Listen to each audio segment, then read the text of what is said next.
Outside St. Gabriel's Hospital on a rain-soaked Tuesday night, Marco Villanueva thought he was just picking up another late fare. The 42-year-old single father had been driving for 12 hours straight, desperate to scrape together enough money for his daughter's insulin prescription. But when he spotted 10-year-old Leo barefoot in the cold, begging strangers for change outside the emergency room doors, everything changed. The boy's mother lay dying inside, denied surgery, until the family could pay a deposit they'd never have.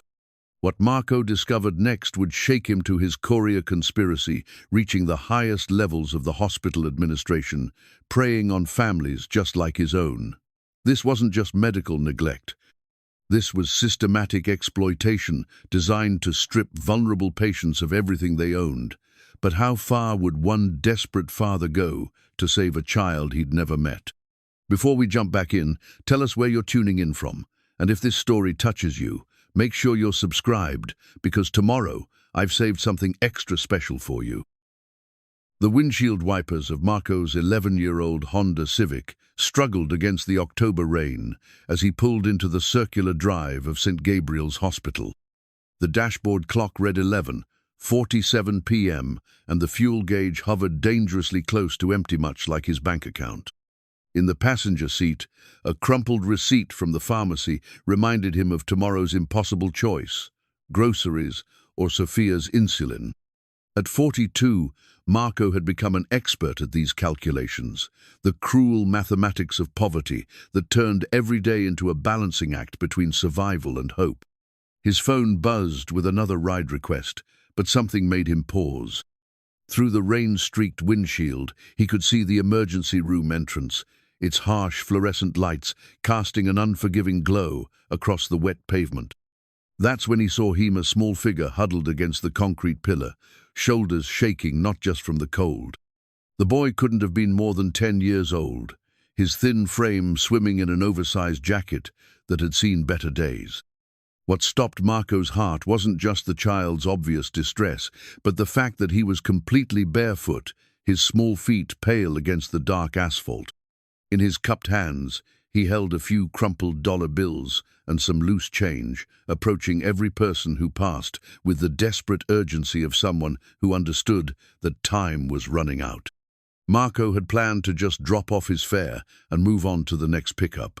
The night was young, and he needed every dollar he could earn before the late shift ended. But something about this senior child begging in the rain outside a hospital triggered memories he'd spent 3 years trying to bury. Maria's face flashed in his mind, his wife lying in a hospital bed not unlike the ones inside St. Gabriel's, tubes and wires, mapping the slow retreat of her life. The doctors had been kind but clear. The experimental treatment might help, but insurance wouldn't cover it. They'd need to pay up front, or they could try the standard protocol and hope for the best. Hope hadn't been enough. The standard protocol had failed, and Maria had died, knowing they'd never even tried the treatment that might have saved her. The boy approached another couple hurrying toward the entrance. Marco rolled down his window and heard fragments of his plea. "Please, sir, my mama needs help. They say she needs money for the doctor to help her. Please." The couple quickened their pace, avoiding eye contact. The boy's shoulders sagged as he returned to his post by the pillar. Marco turned off the engine. The rain immediately began drumming against the roof of his car as he sat in the sudden silence, wrestling with instincts that pulled him in opposite directions. His practical side, the part that had learned to survive these 3 years as a single father, told him to mind his own business. He barely had enough to take care of Sophia. Getting involved in someone else's crisis was a luxury he couldn't afford. But the other part of him, the part that still heard Maria's voice in the quiet moments between sleep and waking, wouldn't let him drive away. Marco grabbed his umbrella from the back seat and stepped out into the rain. The boy looked up as he approached, his dark eyes wide with a mixture of hope and wariness that no child should have to carry. "Hey there," Marco said gently, crouching down to the boy's level. "I'm Marco. What's your name?" "Leo," the boy whispered, clutching his small collection of bills and coins protectively. "Leo's a good name, a strong name." Marco opened his umbrella and held it over both of them. Can you tell me what's happening with your mama? The words came out in a rush, as if Leo had been holding them back for hours.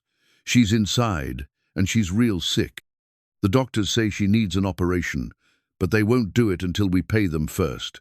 They want $5,000 just to start. His voice cracked. We don't have $5,000. We don't have any dollars. Marco felt the familiar tightness in his chest, the same sensation he'd experienced when the billing department at Maria's hospital had handed him the estimates. $5,000 might as well have been $5 million for families like theirs. Where's your dad, Leo? He left when I was little. It's just me and Mama.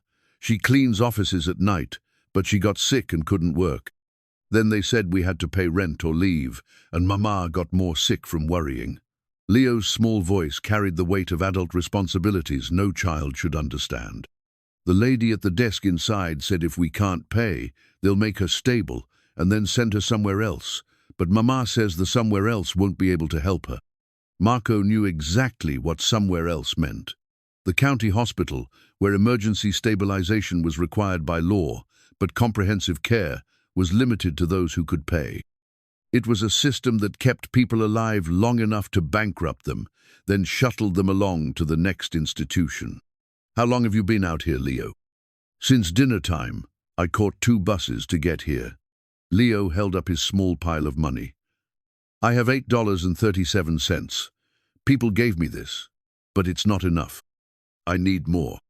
The innocence in those words, the belief that enough strangers would care, that the money would somehow add up to salvation, nearly broke Marco's heart. He'd been that naive once, believing that if you worked hard enough, cared enough, tried enough, the universe would offer some basic fairness in return. Have you eaten anything today? Leo shook his head. Marco stood up, his mind racing. Every instinct told him to be careful, to think of Sophia first, to remember that he was barely keeping his own family afloat. But looking down at this child, this brave, desperate boy who'd traveled across the city to stand in the rain for his mother, Marco felt something shift inside him. Come on, Leo, let's get you some food and see what we can figure out. The boy's eyes widened. You'll help me get the money for Mama? Marco couldn't promise that. He couldn't promise anything. But he could promise to try, and sometimes, for a 10-year-old boy, standing barefoot in the rain, that was enough to kindle hope. I'll do what I can, Marco said, and meant it. As they walked toward the hospital entrance, Marco noticed the small details that painted a picture of systematic neglect. The security guard who'd been watching Leo for hours without offering help. The financial counseling signs that promised payment plans but required immediate deposits. The way the automatic doors seemed to hesitate before opening, as if the building itself was reluctant to let in those who couldn't pay. Inside, the emergency department buzzed with the controlled chaos of a big city hospital. The waiting room was filled with people who looked like they'd been there for hours, families with tired children, elderly patients hunched over in wheelchairs, workers still in their uniforms who'd come straight from their shifts. The divide was immediately apparent.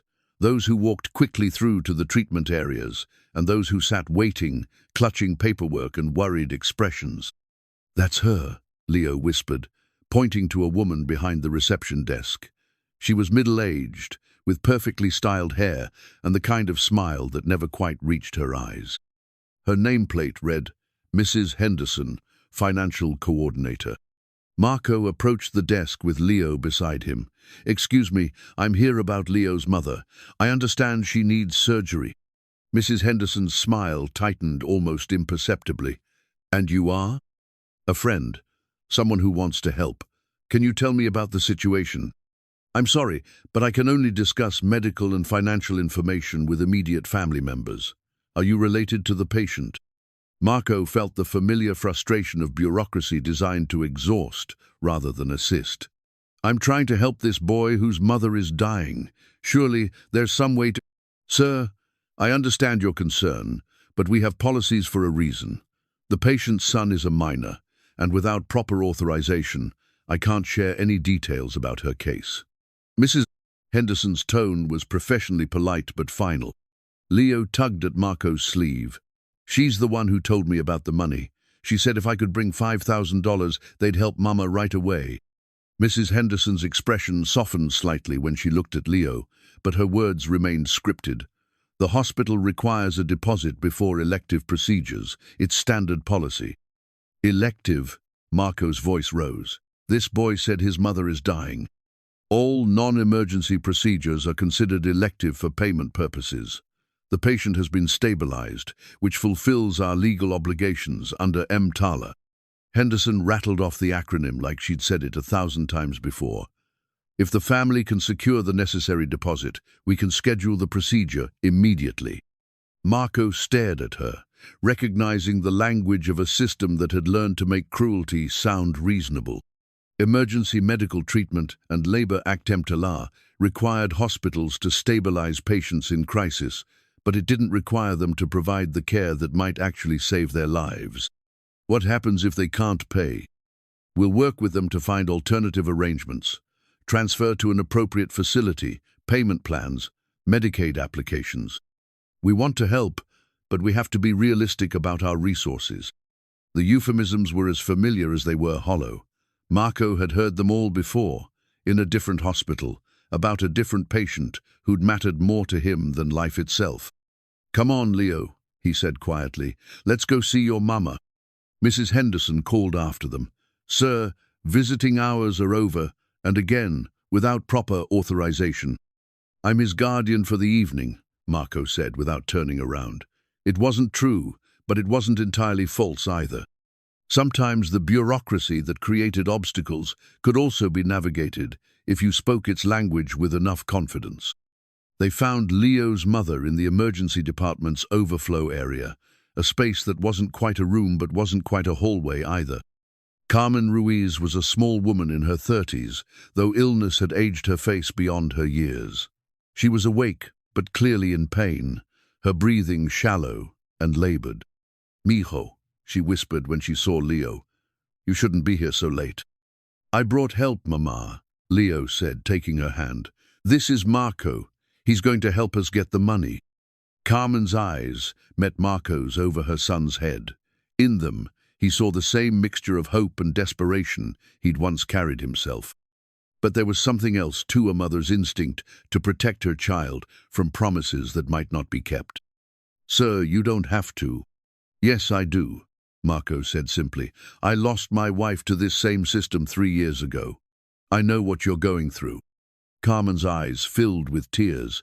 "They say I need surgery within the next few days," or she looked at Leo and didn't finish the sentence. "What exactly is wrong?" Marco asked gently. "Gallbladder. It's infected and they say it could burst. The operation isn't complicated, but they won't do it without the money up front." Carmen's voice was weak but clear. "I know how this sounds, asking a stranger for help. But Leo is all I have, and he needs his mama." Marco knelt beside the bed, understanding with perfect clarity that this moment would define something essential about who he was and who he wanted to be. He could walk away, return to his car, and continue the careful survival that had become his life. Or he could step into the unknown territory of someone else's crisis, knowing that it might cost him everything. He thought of Sophia, asleep at home, trusting him to make the right choices. He thought of Maria, who died believing that the system would somehow find a way to help people who couldn't help themselves. He thought of the box of medical bills in his closet, the ones he'd never been able to pay, the ones that stood as a monument to his own helplessness. "I can't promise $5,000, he said finally, "but I can promise to try. And sometimes, when you're fighting a system this broken, trying is where everything begins." Carmen squeezed his hand. "Thank you," she whispered. As they left the hospital that night, Leo's small hand in his, Marco felt the weight of a promise he wasn't sure he could keep. But he also felt something he hadn't experienced in 3 years, the possibility that individual action might matter, that one person's decision to care could ripple outward in ways that changed everything. The rain had stopped, and the city looked different somehow, not easier, but perhaps more filled with potential. Marco's phone buzzed with another ride request, but he ignored it. Tonight, he had more important work to do. The boy's abandoned shoes were still by the pillar where he'd left them, too worn to be worth retrieving. Marco picked them up anyway, understanding instinctively that they represented something important, the lengths to which people would go when the system failed them, the dignity they were willing to sacrifice for the chance at hope. As he drove Leo home to the small apartment he shared with his aunt, Marco began to plan. He didn't know much about fighting hospitals or bureaucracies, but he knew about persistence. He knew about the power of refusing to give up, even when the odds were impossible. And he knew, with the clarity that comes from having lost everything once before, that some battles were worth fighting regardless of the outcome. The next morning, Marco arrived at St. Gabriel's Hospital with a manila folder containing every piece of documentation he could think of that might help Carmen's case. He'd spent the sleepless hours before dawn researching patient advocacy, charity care programs, and emergency medical assistance. His laptop's browser history told the story of a man grasping for solutions in a system designed to provide none. The folder felt thin in his hands as he approached Mrs. Henderson's desk, but it represented hope, at least the illusion of it. "I'm back about Carmen Ruiz," he announced, setting the folder down with what he hoped was authoritative confidence. "I've prepared an application for charity care and gathered documentation of her financial hardship." Mrs. Henderson looked up from her computer screen with the practiced patience of someone who'd had this conversation countless times before. "As I explained yesterday, I can only discuss the patient's case with immediate family members." "Then let's talk about your charity care program. Surely that information is public." Her smile never wavered. "Of course, we have several programs designed to help qualifying patients. There's an application process that typically takes 4 to 6 weeks to complete." 4 to 6 weeks? Marco felt his careful composure beginning to crack. "The woman is dying. You said she needs surgery within days." "I understand your urgency, but these programs have procedures that must be followed. We can't make exceptions, no matter how compelling the circumstances." Mrs. Henderson pulled out a thick packet of forms. "If the family would like to begin the application process." "This is insane," Marco's voice carried across the waiting room, drawing the attention of other families trapped in their own bureaucratic nightmares. "You have the ability to save someone's life, but you won't do it because she can't pay immediately." "Sir, I'm going to have to ask you to lower your voice. St. Gabriel's Hospital has a responsibility to all of our patients, and that includes maintaining financial stability so we can continue to serve the community." The words were smooth, rehearsed, and entirely hollow. Marco recognized the language of an institution that had learned to make cruelty sound like responsibility. "Show me the charity care application," he demanded. Mrs. Henderson handed him the packet. As Marco flipped through the pages, his heart sank. The documentation requirements were staggering. 3 years of tax returns, bank statements, employer verification, asset documentation, proof of insurance denial, medical records justifying the necessity of treatment, and a personal financial statement that required notarization. Even if we had all of this today, it would still take weeks to process. At minimum, the review committee meets monthly. Marco set the packet down and looked directly into Mrs. Henderson's eyes. "Let me make sure I understand this correctly. You have a woman who will die without surgery. You have the capability to perform that surgery, but you'd rather let her die than risk the possibility that she might not be able to pay you back. That's not how I would characterize." "Then how would you characterize it?" Mrs. Henderson's professional mask slipped slightly. "Mr. Villanueva, I don't make these policies. I just implement them. If every hospital provided free care to everyone who needed it, there would be no hospitals. And if hospitals let people die because they can't pay immediately, what exactly are we preserving?" The question hung in the air between them, unanswered and unanswerable within the framework of a system that had learned to treat human life as a commodity. Marco left the hospital that morning with a growing understanding that normal channels would not save Carmen Ruiz. The charity care application was a bureaucratic maze designed to delay and discourage, not to help. The timeline alone guaranteed that Carmen would be dead long before the first review committee meeting. He drove home through the midday traffic, his mind racing through alternatives. Personal loans were impossible with his credit history. Crowdfunding might work, but would take time they didn't have. Friends and family had their own struggles. The working poor didn't have emergency funds for other people's medical crises. At his apartment, Sophia was already home from school, her textbooks spread across the kitchen table as she worked on homework. At 15, she'd inherited her mother's sharp intelligence and her father's stubborn determination. She looked up as he entered, immediately sensing his distress. "How's the boy's mother?" she asked. Marco had told her about Leo the night before, needing to explain why he'd been out so late and why his mood had shifted so dramatically. Sophia had listened with the kind of focused attention that reminded him painfully of Maria. "Not good. The hospital won't help without money up front." "How much money?" $5,000. Sophia was quiet for a moment, calculating in the way she'd learned to do when facing problems that seemed impossible. "What about that medical credit company, the one that sends us mail all the time?" Marco paused. He'd been throwing away those advertisements for months, glossy brochures promising easy medical financing, no credit check required, immediate approval for qualified patients. He'd assumed they were too good to be true, the kind of predatory lending that targeted desperate people with false hope. "Those companies charge ridiculous interest rates, sweetheart. They're designed to trap people in debt. But if it saves her life now, wouldn't that be worth it?" The simple logic of a 15-year-old cut through his adult cynicism.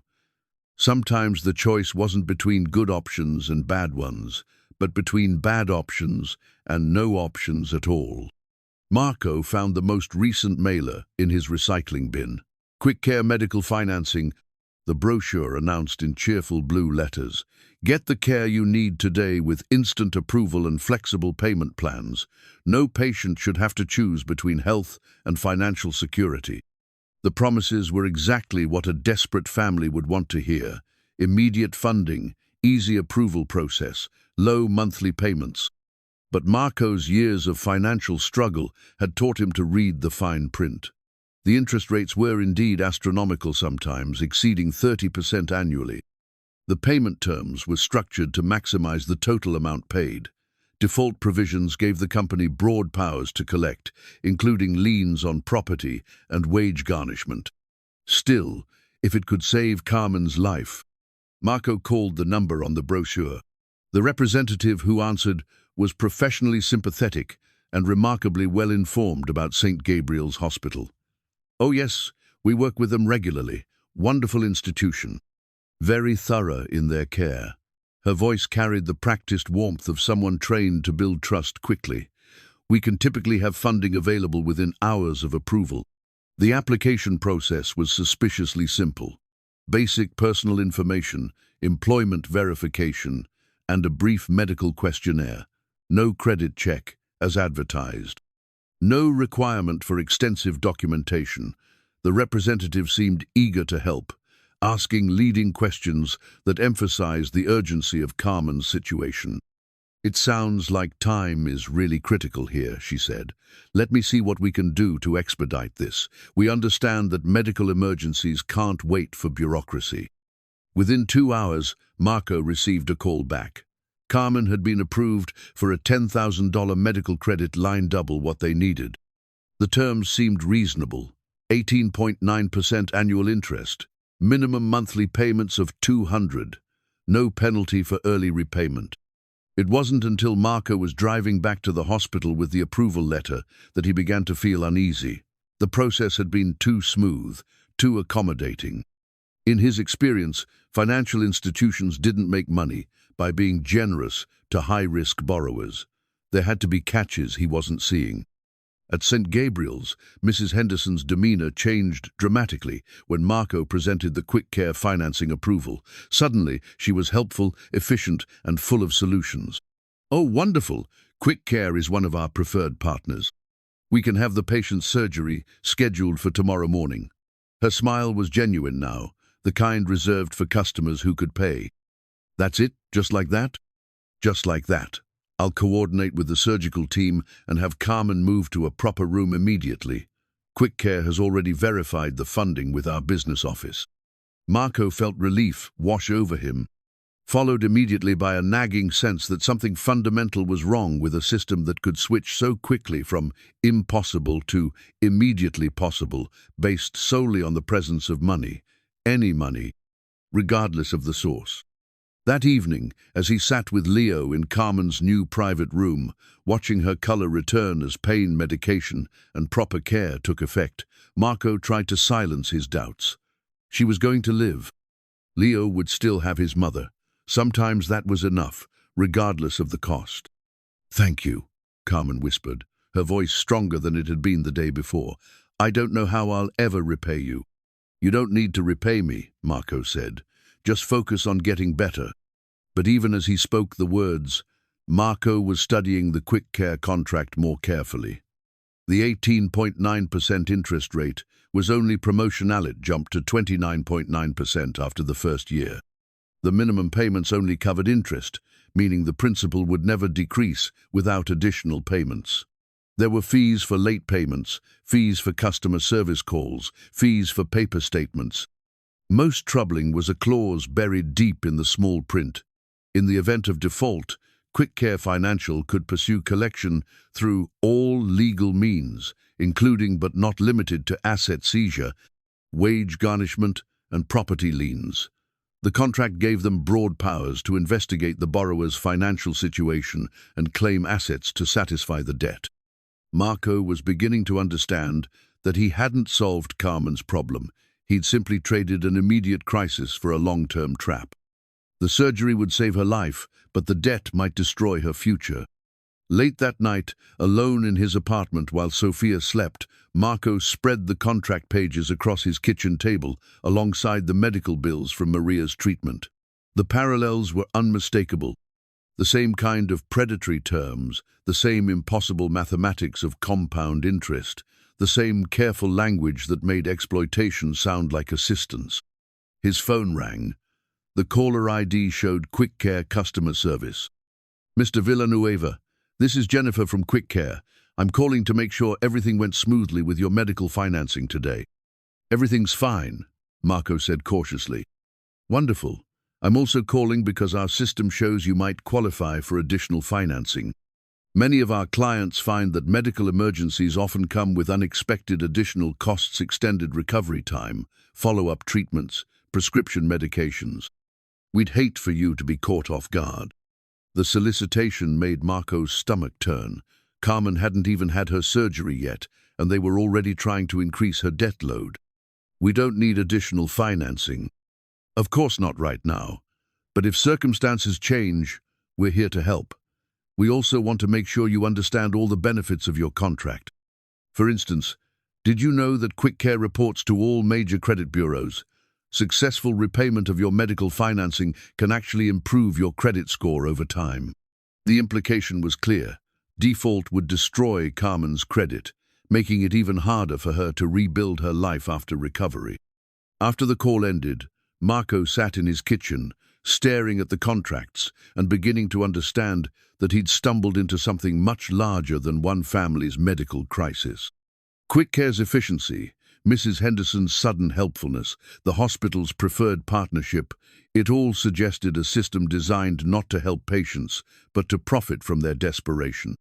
He thought about all the families in that waiting room, all the people who'd been told their loved ones couldn't receive care without payment. How many of them had been steered toward Quick Care or companies like it? How many had signed contracts they didn't understand in the desperate hope of saving someone they loved? Marco pulled out his laptop and began researching Quick Care Financial. What he found made his blood run cold. The company was owned by a consortium of medical debt collection agencies. Their business model wasn't medical financing, it was medical debt acquisition. They made their real profits not from interest payments, but from defaulted loans that allowed them to seize borrowers' assets. Customer reviews told the same story over and over. Families who'd used Quick Care to pay for emergency medical care, only to find themselves trapped in debt cycles that led to home foreclosure, wage garnishment, and bankruptcy. The promotional interest rates were bait. The real trap was in the default provisions that activated the moment someone missed a payment. Marco realized with growing horror that he hadn't saved Carmen, had signed her up to be victimized twice. First, by a hospital that would let her die without immediate payment. Then by a financial company that would spend years extracting everything she owned in return for the privilege of staying alive. As the sun rose over the city, Marco made a decision that would change everything. He couldn't undo what he'd already set in motion, but he could make sure other families didn't fall into the same trap. Someone needed to expose the connection between St. Gabriel's Hospital and Quick Care Financial. Someone needed to show how the medical system was designed not to heal people, but to harvest them. That someone, Marco decided, would be him. Marco's research had kept him awake until dawn, and by the time he needed to drive Sophia to school, his eyes burned with exhaustion and his mind raced with the implications of what he'd discovered. The Quick Care contract wasn't just predatory, it was part of a larger system that seemed designed to trap families in permanent debt. "Dad, you look terrible," Sophia observed as she buckled her seatbelt. "Did you even sleep?" "A little," Marco lied. "I was researching the company that's helping Carmen pay for her surgery." "And?" Marco hesitated. Sophia was mature for her age, but she was still 15. "How do you explain to your teenage daughter that the world is designed to exploit people's love for each other? That kindness and desperation are commodities to be harvested by companies that have learned to profit from human suffering?" "It's complicated," he said finally. "The company isn't as helpful as they pretend to be." Sophia was quiet for a moment, processing this with the kind of thoughtful analysis that reminded him daily of her mother. "So, what are you going to do about it?" The question cut straight to the heart of Marco's dilemma. What could he do? He was a rideshare driver with a high school education and a mountain of his own debt. He had no legal training, no connections, no platform from which to challenge institutions that had teams of lawyers and decades of experience in protecting their interests. "I don't know yet," he admitted. After dropping Sophia at school, Marco drove to the hospital. Carmen's surgery was scheduled for 10 a.m., and he wanted to be there when she went in. Leo was already in the waiting area, sitting beside an older woman who shared his dark eyes and delicate features. "This is my tia Rosa," Leo explained when Marco approached. "She's staying with me while Mama has her operation." Rosa studied Marco with the careful assessment of someone who'd learned to be cautious about strangers offering help. "Leo tells me you're the one helping with the hospital bills." "I tried to help," Marco said, then found himself explaining the Quick Care situation, the immediate relief it provided, but also the long-term concerns he'd uncovered in his research. Rosa listened without interruption, her expression growing more troubled as Marco described the contract terms and the company's true business model. When he finished, she was quiet for a long moment. "You know what this reminds me of?" she said finally. "Those predator immigration lawyers who used to take money from families to file papers that never got filed. They'd collect fees, give people false hope, then disappear when nothing happened. Same thing, different crisis." The comparison hit Marco like a physical blow. He'd been so focused on the immediate problem of saving Carmen's life that he'd failed to recognize the pattern Rosa identified immediately. Predatory businesses that positioned themselves as solutions while actually making problems worse. Companies that fed on desperation and called it assistance. Dr. Sarah Chen appeared in the waiting area, her scrubs crisp and her manner professionally reassuring. "Mrs. Ruiz's family?" Marco stood with Rosa and Leo. "I'm the one who helped arrange the financing." Dr. Chen nodded. "I wanted to speak with you before the surgery. I'm the surgical resident who'll be assisting today, and I wanted you to know that this is a straightforward procedure. Mrs. Ruiz should make a full recovery." "Thank you," Marco said, then found himself studying Dr. Chen's face more carefully. Something in her expression suggested she had more to say. "I also wanted to mention that I've seen several cases recently similar to Mrs. Ruiz's situation. Patients who need immediate care but can't get it without upfront payment then end up using medical financing companies." She paused. I've become concerned about some of the outcomes I've observed. Marco felt his pulse quicken. What kind of outcomes? Dr. Chen glanced around the waiting area, then lowered her voice. Perhaps we could speak privately after the surgery. 2 hours later, Carmen emerged from the operating room stable and recovering. The surgery had gone perfectly, Dr. Chen reported. The infected gallbladder had been removed successfully, and Carmen should be able to return home within a few days. Leo's relief was palpable. For the first time since Marco had met him, the boy looked like a child instead of a tiny adult carrying impossible responsibilities. "Can I see her?" Leo asked. "In a little while," Dr. Chen promised. "She's still waking up from the anesthesia." Marco caught Dr. Chen's eye. "You mentioned wanting to speak privately." She led him to a small consultation room down the hall from the surgical recovery area. Once the door was closed, her professional composure gave way to something more personal, a kind of frustrated anger that she clearly didn't often allow herself to express. "I need to be careful about what I say," she began. "Hospital administration doesn't encourage staff to question financial policies. But I became a doctor to help people, and what I've been seeing lately—" She paused, choosing her words carefully. "Let me ask you this. How much do you know about Quick Care Financial?"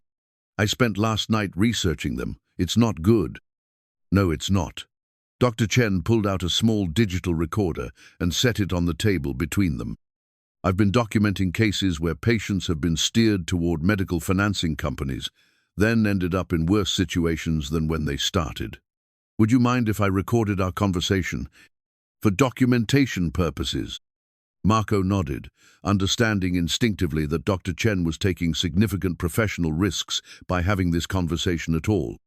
"Tell me about your research," she said. Marco described what he'd discovered. Quick Care's ownership structure, their debt collection practices, the reviews from families who'd lost their homes to medical debt that started with emergency financing. As he spoke, Dr. Chen's expression grew darker. "That matches what I've been seeing," she said. "Patients come in with medical emergencies, get steered to Quick Care or similar companies, then return months later with stress-related conditions caused by financial pressure. I've had patients tell me they wish they'd died rather than survive to watch their families lose everything." The words hung in the air between them, a stark indictment of a system that had found ways to make salvation indistinguishable from destruction. "But here's what really troubles me," Dr. Chen continued.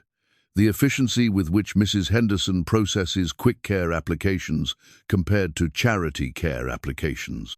It's almost like the hospital has a financial incentive to direct patients toward the financing companies instead of their own assistance programs." Marco felt pieces of a larger puzzle beginning to fall into place. "What kind of incentive?" "I don't know for certain, but I've noticed that patients with Quick Care financing get faster service, better rooms, more attention from staff. It's subtle, but it's consistent." Dr. Chen leaned forward. "I think St. Gabriel's has some kind of partnership arrangement with these companies. Maybe they get referral fees, maybe they sell the debt directly. I'm not sure of the mechanics, but I'm sure there's a financial relationship." "How could we find out?" "Hospital contracts with outside vendors are usually public record. Financial relationships have to be disclosed in annual reports, but getting access to that information—" Dr. Chen shook her head. "I'm a first-year surgical resident. I don't have the authority or connections to request that kind of documentation." Marco thought about this. What if someone else requested it? A patient family member, maybe?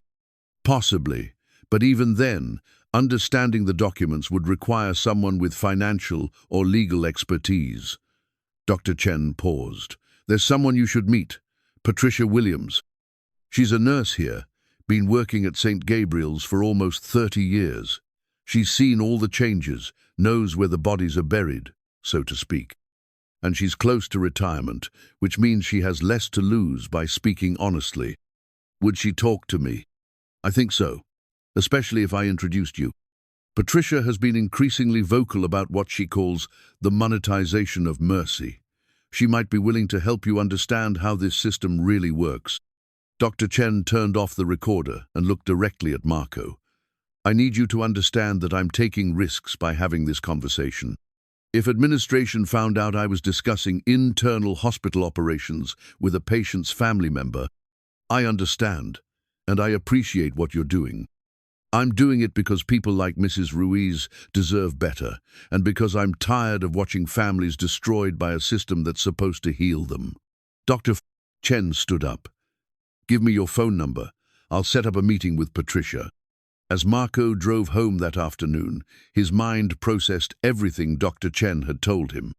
What had started as an attempt to help one family was revealing itself as something much larger, a systematic exploitation of vulnerable patients that appeared to involve not just predatory lenders, but the hospitals themselves.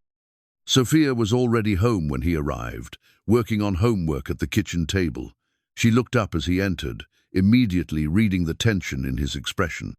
How did the surgery go? Perfectly. Carmen is going to be fine. That's good news. So why do you look like someone died? Marco sat down across from her, once again faced with the challenge of explaining adult cynicism to someone who still believed the world was fundamentally fair. I found out that the company helping pay for the surgery isn't what it appears to be, and I think the hospital might be part of the problem. Sophia set down her pencil and gave him her full attention. What kind of problem? Marco told her about QuickCare's business model, about Dr. Chen's observations, about the patterns that suggested hospitals were actively directing patients toward predatory lenders. As he spoke, he watched Sophia's expression change from confusion to anger. So they let people think they're being rescued, but they're actually being set up to lose everything. That's what it looks like. Sophia was quiet for a moment, processing this information with the kind of analytical thinking that made Marco proud and heartbroken at the same time. She was too young to have to understand how cruel the world could be, but she was too smart not to grasp the implications once they were explained. "Dad," she said finally, "you have to do something about this." "Sweetheart, I don't know what I can do. These are big institutions with lawyers and lobbyists and political connections. You're not just anything," Sophia interrupted, her voice carrying an authority that reminded him powerfully of Maria. "You're the person who saw a kid crying in the rain and decided to help. You're the person who spent all night researching instead of just walking away. You're the person who's asking questions that apparently nobody else is asking." Marco felt the weight of his daughter's faith in him, the terrible responsibility of being someone's hero when you're not sure you're brave enough for the role. "Even if you're right, even if I should try to do something, I don't know how. I don't have the skills or resources to take on a hospital and a financial company." Sophia smiled, and for a moment she looked exactly like her mother. "Dad, you don't have to have all the answers right now. You just have to have the next answer. What's the next thing you need to do?" Marco thought about Dr. Chen's offer to introduce him to Patricia Williams, about the public records that might reveal the financial relationships between St. Gabriel's and QuickCare, about all the families who might be facing the same impossible choices that had brought Carmen to the emergency room in the first place. "I need to learn more," he said finally. "I need to understand how this system really works before I can figure out how to challenge it." "Then that's what you do," Sophia said simply. "You learn more." That evening, as Marco prepared for another night shift of driving, his phone buzzed with a text from Dr. Chen. "Patricia can meet tomorrow afternoon, 3 p.m. Starbucks on Market Street. She's excited to talk to you." Marco stared at the message, understanding that accepting this meeting would mean committing to something much larger than he'd originally intended. It would mean stepping further into a world of institutional corruption and systematic exploitation, with no guarantee that he could make any meaningful difference. But it would also mean honoring the promise he'd made to Leo that night in the rain, the promise to try, even when the odds were impossible. He texted back, "I'll be there." Patricia Williams arrived at the Starbucks 15 minutes early, nursing a black coffee and watching the entrance with the alert posture of someone accustomed to being careful about who she trusted. At 63, She carried herself with the no-nonsense confidence of a woman who'd spent 3 decades navigating hospital politics while advocating for patients who had no other voice. When Marco entered, she recognized him immediately. Chen's description had been precise. But more than that, Patricia had developed an instinct for identifying people who carried the particular weight of someone fighting a system much larger than themselves. "Marco," she said, standing to shake his hand. "Sarah told me about your situation. I'm glad you reached out." Patricia's handshake was firm, her eyes direct and assessing. She wore her grey hair in a practical style and her civilian clothes with the same efficiency she brought to her nursing uniforms. Everything about her suggested competence and integrity, qualities that Marco suspected were becoming increasingly rare at St. Gabriel's Hospital. "Dr. Chen said you might be able to help me understand how the hospital really works," Marco began, as they settled into a corner table away from the afternoon coffee crowd. "Sarah's a good kid," Patricia said, "one of the few left who still remembers why we got into healthcare in the first place. She's also smart enough to recognize when something's wrong, but young enough to still believe it can be fixed." Patricia pulled out a small notebook from her purse and opened it to pages covered with careful handwriting. "I've been documenting things for about 2 years now. Call it insurance, or maybe just the habits of someone who's seen too much to trust that the truth will protect itself." "What kind of things?" "Patient outcomes related to financial status, policy changes that seem designed to increase revenue rather than improve care, relationships between the hospital and outside companies that don't seem to benefit patients." Patricia flipped through several pages. "Tell me about your experience with Quick Care." Marco recounted the entire story, from Leo's desperate situation to his discovery of Quick Care's predatory business model. As he spoke, Patricia made occasional notes, nodding with the recognition of someone who'd seen similar patterns before. "How long has St. Gabriel's been partnering with Quick Care?" Marco asked when he finished. "About 18 months. They started with what administration called a patient assistance pilot program. The idea was to help uninsured patients access care more quickly than traditional charity applications would allow."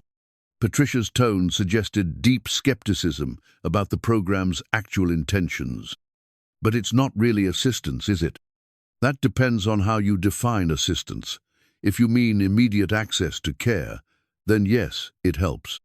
If you mean long-term financial wellness for patients and families, then no, it's devastating." Patricia turned to a specific page in her notebook. "I've tracked 47 patients who've used Quick Care financing in the past year. 31 of them have contacted the hospital within 6 months with stress-related health problems. 12 have called asking about additional financing when they couldn't make payments. 5 have lost their homes." The numbers hit Marco like physical blows.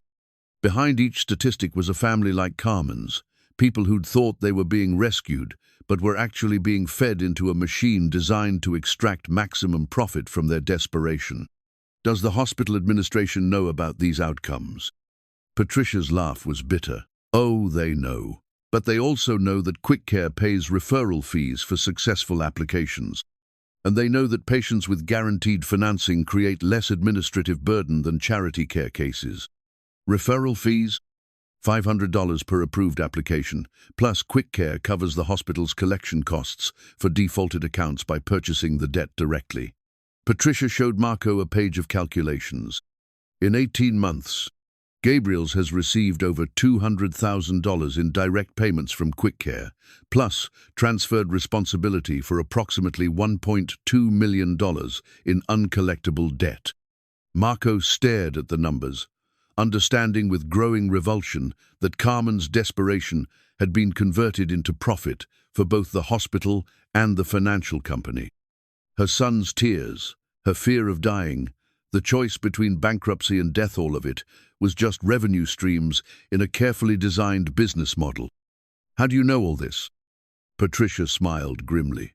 30 years of working here gives you access to a lot of information. Plus, I'm friendly with people in accounting, and I know how to read financial reports. Most importantly, I'm retiring in 4 months, which means I have very little left to lose by paying attention to things I'm not supposed to notice. She pulled out her phone and showed Marco a series of screenshots. Hospital employee portal. If you know where to look, you can find the vendor contracts, the financial partnerships, even the monthly reports on various revenue streams. Marco studied the images, recognizing some of the terminology from his research, but lacking the expertise to understand the full implications. Would you be willing to share this information? Maybe help expose what's really happening? That depends on what kind of exposure you're talking about. I've got a pension to protect and granddaughter's college fund to consider.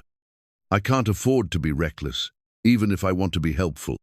The honesty was refreshing after so many conversations with people who hid their self-interest behind institutional policies. Patricia was willing to help, but within limits that made sense for her situation. I'm not sure yet what I want to do with the information, Marco admitted. Right now, I'm just trying to understand the scope of the problem. The scope is bigger than St. Gabriel's, Patricia said. Quick Care has partnerships with at least 6 other hospitals in the metropolitan area. And there are 3 other companies providing similar services. This isn't an isolated problem, it's an entire industry built around medical debt extraction. Patricia opened her notebook to a different section, showing Marco a hand-drawn chart that mapped relationships between hospitals, financing companies, debt collection agencies, and what appeared to be a network of shell corporations. I started making this about 6 months ago when I realized how many of our patients were ending up in similar situations. The companies all have different names, but when you trace the ownership structures, they lead back to the same parent organizations. Marco studied the chart, seeing connections he didn't fully understand, but recognizing the outline of something much more sophisticated than isolated predatory lending. This was systematic, coordinated, and designed to appear legitimate while functioning as a wealth extraction mechanism. Who owns the parent companies? That's where it gets interesting. Private equity firms, investment groups, some individuals with connections to healthcare administration and political lobbying. People who understand how to profit from regulatory gaps and information asymmetries. Patricia pointed to several names on her chart. This one, for instance, used to be the CEO of a major hospital chain. This one sits on the board of a medical device company. This one has contracts with the state Medicaid program. The web of connections suggested something that went far beyond simple business relationships. This looked like a coordinated effort to monetize human suffering while maintaining the appearance of providing assistance. Patricia, Marco said carefully, what would happen if this information became public? Honestly, probably not much in the short term. The contracts are legal, the business relationships are disclosed in the appropriate regulatory filings, and the companies provide services that technically help patients access care. She closed her notebook. The problem isn't that anything illegal is happening. The problem is that everything legal is designed to benefit everyone except the patients. Marco felt the familiar frustration of recognizing injustice that operated within the bounds of carefully crafted legality. The system wasn't broken, it was working exactly as intended, just not for the people who needed it most. But, Patricia continued, public awareness could change the political pressure around these practices. If enough people understood how the system really works, they might demand changes in regulation or oversight. How would we create that kind of awareness? That's not my area of expertise. I'm a nurse, not a public relations expert. But I'd imagine it would require some combination of documentation, media attention, and personal stories that help people understand the human impact. Marco thought about Leo, about Carmen's fear as she'd lain in that emergency room bed, about all the families Patricia had tracked who'd lost their homes to medical debt. Their stories had power, but only if someone could find a way to tell them effectively. Would you be willing to help document more cases? If I could find a way to make this information public, would you provide the evidence? Patricia was quiet for a long moment, weighing risks and obligations that Marco could only imagine. Finally, she reached into her purse and pulled out a small digital recorder, the same model Dr. Chen had used. "I've been thinking about this conversation for 2 years," she said. "Thinking about what I owe to the patients I've served, what I owe to the profession I've loved, what I owe to my own conscience." She set the recorder on the table between them. "Yes, I'll help, but I want to be smart about it." "What does that mean?" "It means we document everything carefully. It means we protect the privacy of patients while exposing the practices that exploit them. And it means we find allies who can help amplify the message without putting individual whistleblowers at risk." Patricia turned on the recorder. "Let's start with what you know about Carmen Ruiz's case, and then I'll share what I've documented about similar situations." For the next hour, Marco and Patricia built a comprehensive picture of how the medical debt extraction system operated at St. Gabriel's. Patricia's clinical observations combined with Marco's research to reveal a process that was both more systematic and more cynical than either had initially understood. The pattern was consistent. Patients in medical crisis were steered away from charity care programs that might actually help them, and toward financing companies that guaranteed immediate payment to the hospital while trapping families in long-term debt cycles. The hospital benefited from guaranteed payment and referral fees. The financing companies benefited from high-interest debt and eventual asset seizure. The only losers were the patients and their families. "The thing that makes me angriest," Patricia said as they concluded their documentation session, "is how they've weaponized our compassion. When families are desperate to save someone they love, they'll sign anything, agree to any terms. The system counts on that desperation." Marco understood exactly what she meant. His own willingness to sign Carmen up for quick care financing had been driven by the same desperate love that clouded judgment and made impossible terms seem reasonable. "So what's our next step?" Patricia gathered her materials and checked the time. "I need to get back to the hospital for my evening shift, but I want you to meet someone else who might be helpful. There's a social worker here named James Martinez who's been raising concerns about patient outcomes related to medical debt. He might have access to different kinds of information." She handed Marco a business card. "Also, you should know that there's going to be a hospital board meeting next week. These meetings are technically public, though they don't advertise that fact. If you wanted to observe how decisions get made around here, it might be educational." As they prepared to leave, Patricia grabbed Marco's arm gently. "One more thing, be careful who you trust with this information. Gabriel's administration has a lot of influence in this city, and they have resources to make life difficult for people who threaten their revenue streams." The warning sent a chill down Marco's spine, but it also strengthened his resolve. If powerful people were willing to destroy lives to protect their profits, then exposing their methods became even more important. That evening, Marco shared the day's revelations with Sophia over dinner. She listened with the intense concentration she brought to complex problems, occasionally asking questions that revealed how quickly she was processing the implications. "So the hospital gets paid, whether patients can afford it or not, and the loan company gets to take people's houses when they can't pay," she summarized, "and everybody involved gets to pretend they're helping people." "That's about right." Sophia was quiet for a moment, absently twirling pasta around her fork. "Dad, what if there was a way to make this story public that the hospital couldn't control or suppress?" "What do you mean?" "Well, they have lawyers and PR people and probably connections with local media, right? So if you try to expose them through normal channels, they can probably find ways to discredit the story or make it go away." Marco nodded. He'd been thinking about the same problem. How do you challenge institutions that have the resources to shape public perception and legal outcomes? But what if you used social media?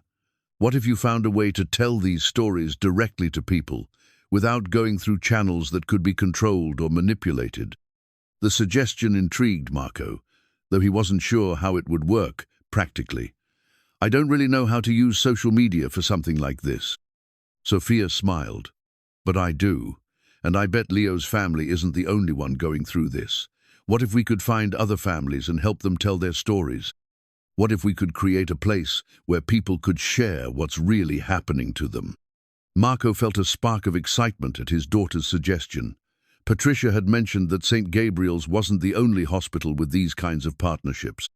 If they could document similar practices across multiple institutions, if they could give families a platform to share their experiences, it would have to be done carefully, he said.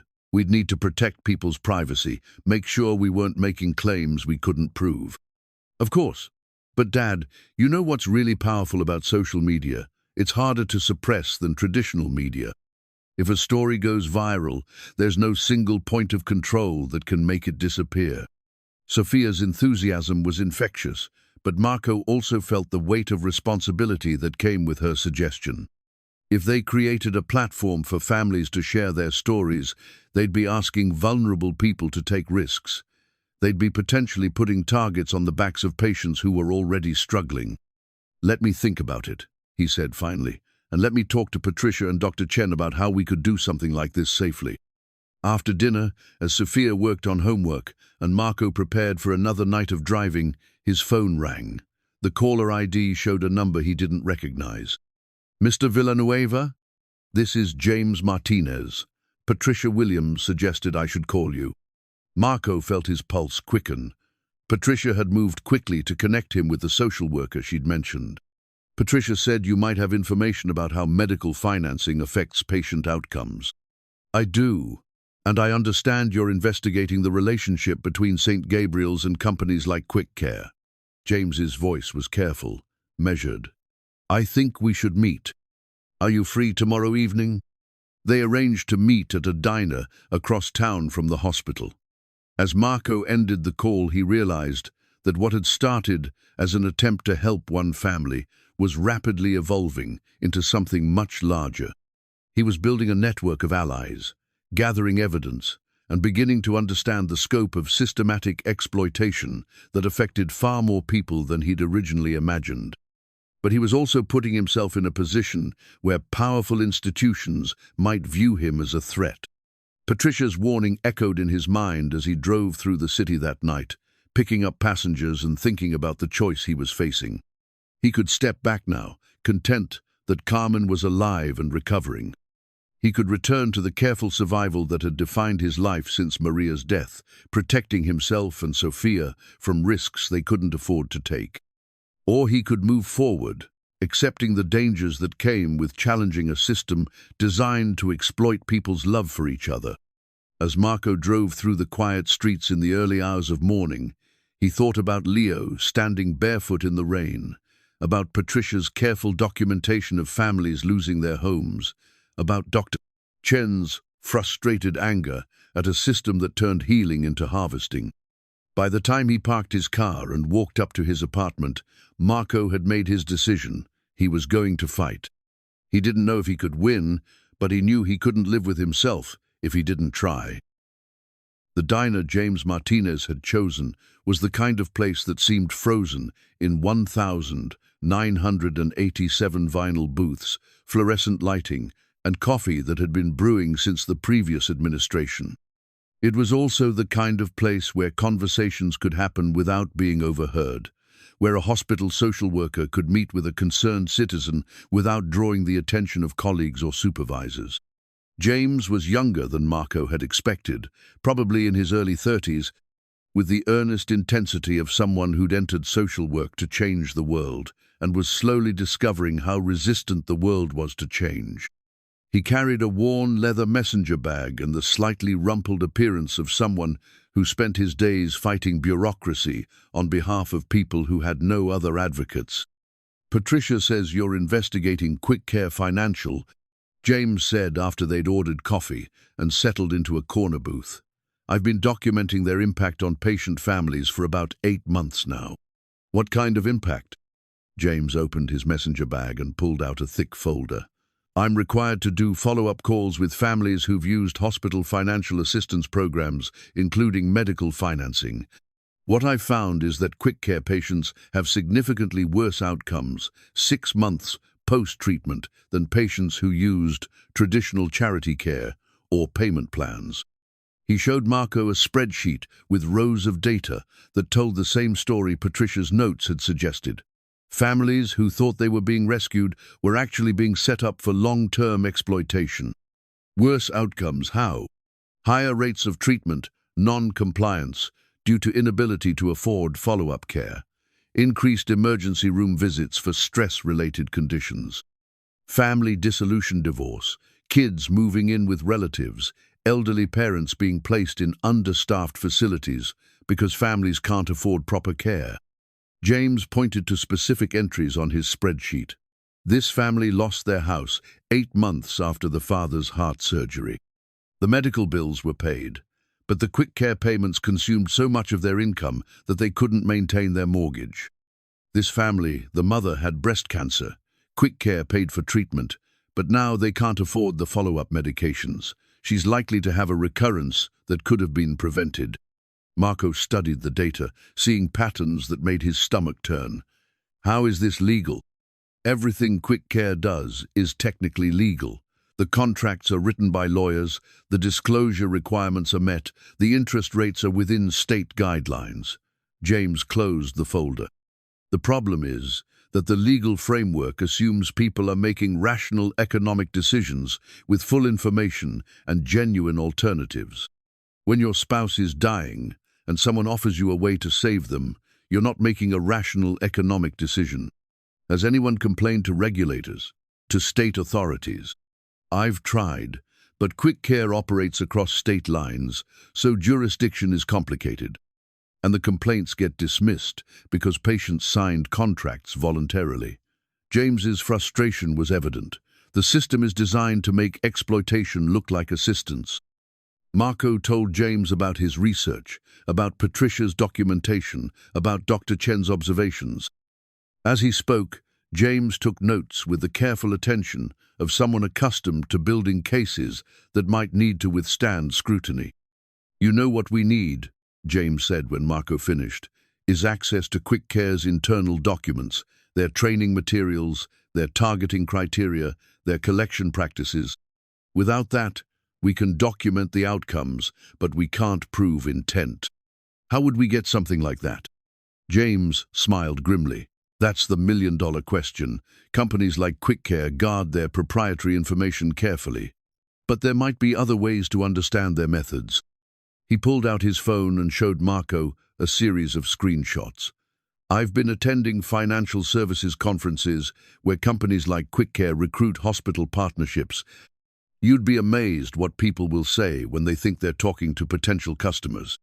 The screenshots showed presentation slides from something called the Medical Revenue Optimization Summit. The language was clinical, designed to make predatory practices sound like innovative business solutions. "Listen to this," James said, reading from one of the screenshots.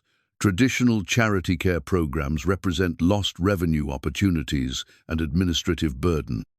Partner financing solutions convert charitable obligations into profit centers while maintaining positive patient satisfaction scores during acute care phases." Marco felt sick. They're teaching hospitals how to exploit patients more efficiently. That's exactly what they're doing. And they're doing it at conferences attended by hospital administrators, finance directors, and board members from across the country. James showed Marco more slides that outlined Quick Care's value proposition to hospitals: guaranteed payment, reduced administrative costs, elimination of bad debt, and additional revenue through referral fees. The patient impact was mentioned only in terms of satisfaction during acute care phases, a euphemism that ignored what happened to families after they left the hospital. "James, how widespread is this? How many hospitals are involved?" "Based on what I've seen at these conferences, at least 40% of hospitals in major metropolitan areas have partnerships with medical financing companies. The trend is accelerating because the companies are getting better at marketing themselves as patient assistance programs." The scope was staggering. Marco had thought he was investigating a problem at one hospital, but James was describing an entire industry built around converting medical crises into long-term revenue streams. What would it take to expose this publicly? James was quiet for a moment, considering the question with the careful analysis of someone who understood both the potential and the risks of public exposure. "We'd need several things," he said finally. "Documentation of systematic practices across multiple institutions, personal stories that help people understand the human impact, and some kind of smoking gun that proves intentional deception rather than just unfortunate outcomes." "Do you think we could find that smoking gun?" "Maybe. I've been thinking about requesting records through Freedom of Information laws, hospital board minutes, financial reports, correspondence with state regulators. It's a long shot, but public institutions have disclosure requirements that might reveal more than they intend." James pulled out a business card and wrote a phone number on the back. "There's someone else you should meet, Dr. Elizabeth Reyes. She's an emergency medicine physician at City General, and she's been documenting similar practices there. She might be willing to share information, especially if she knew other people were asking the same questions." As they prepared to leave the diner, James grabbed Marco's arm gently. "I need to warn you about something. Hospital administration has started asking questions about my follow-up data. They want to know why I'm tracking patient outcomes so comprehensively, why I'm maintaining detailed records about medical financing." "Are you in trouble?"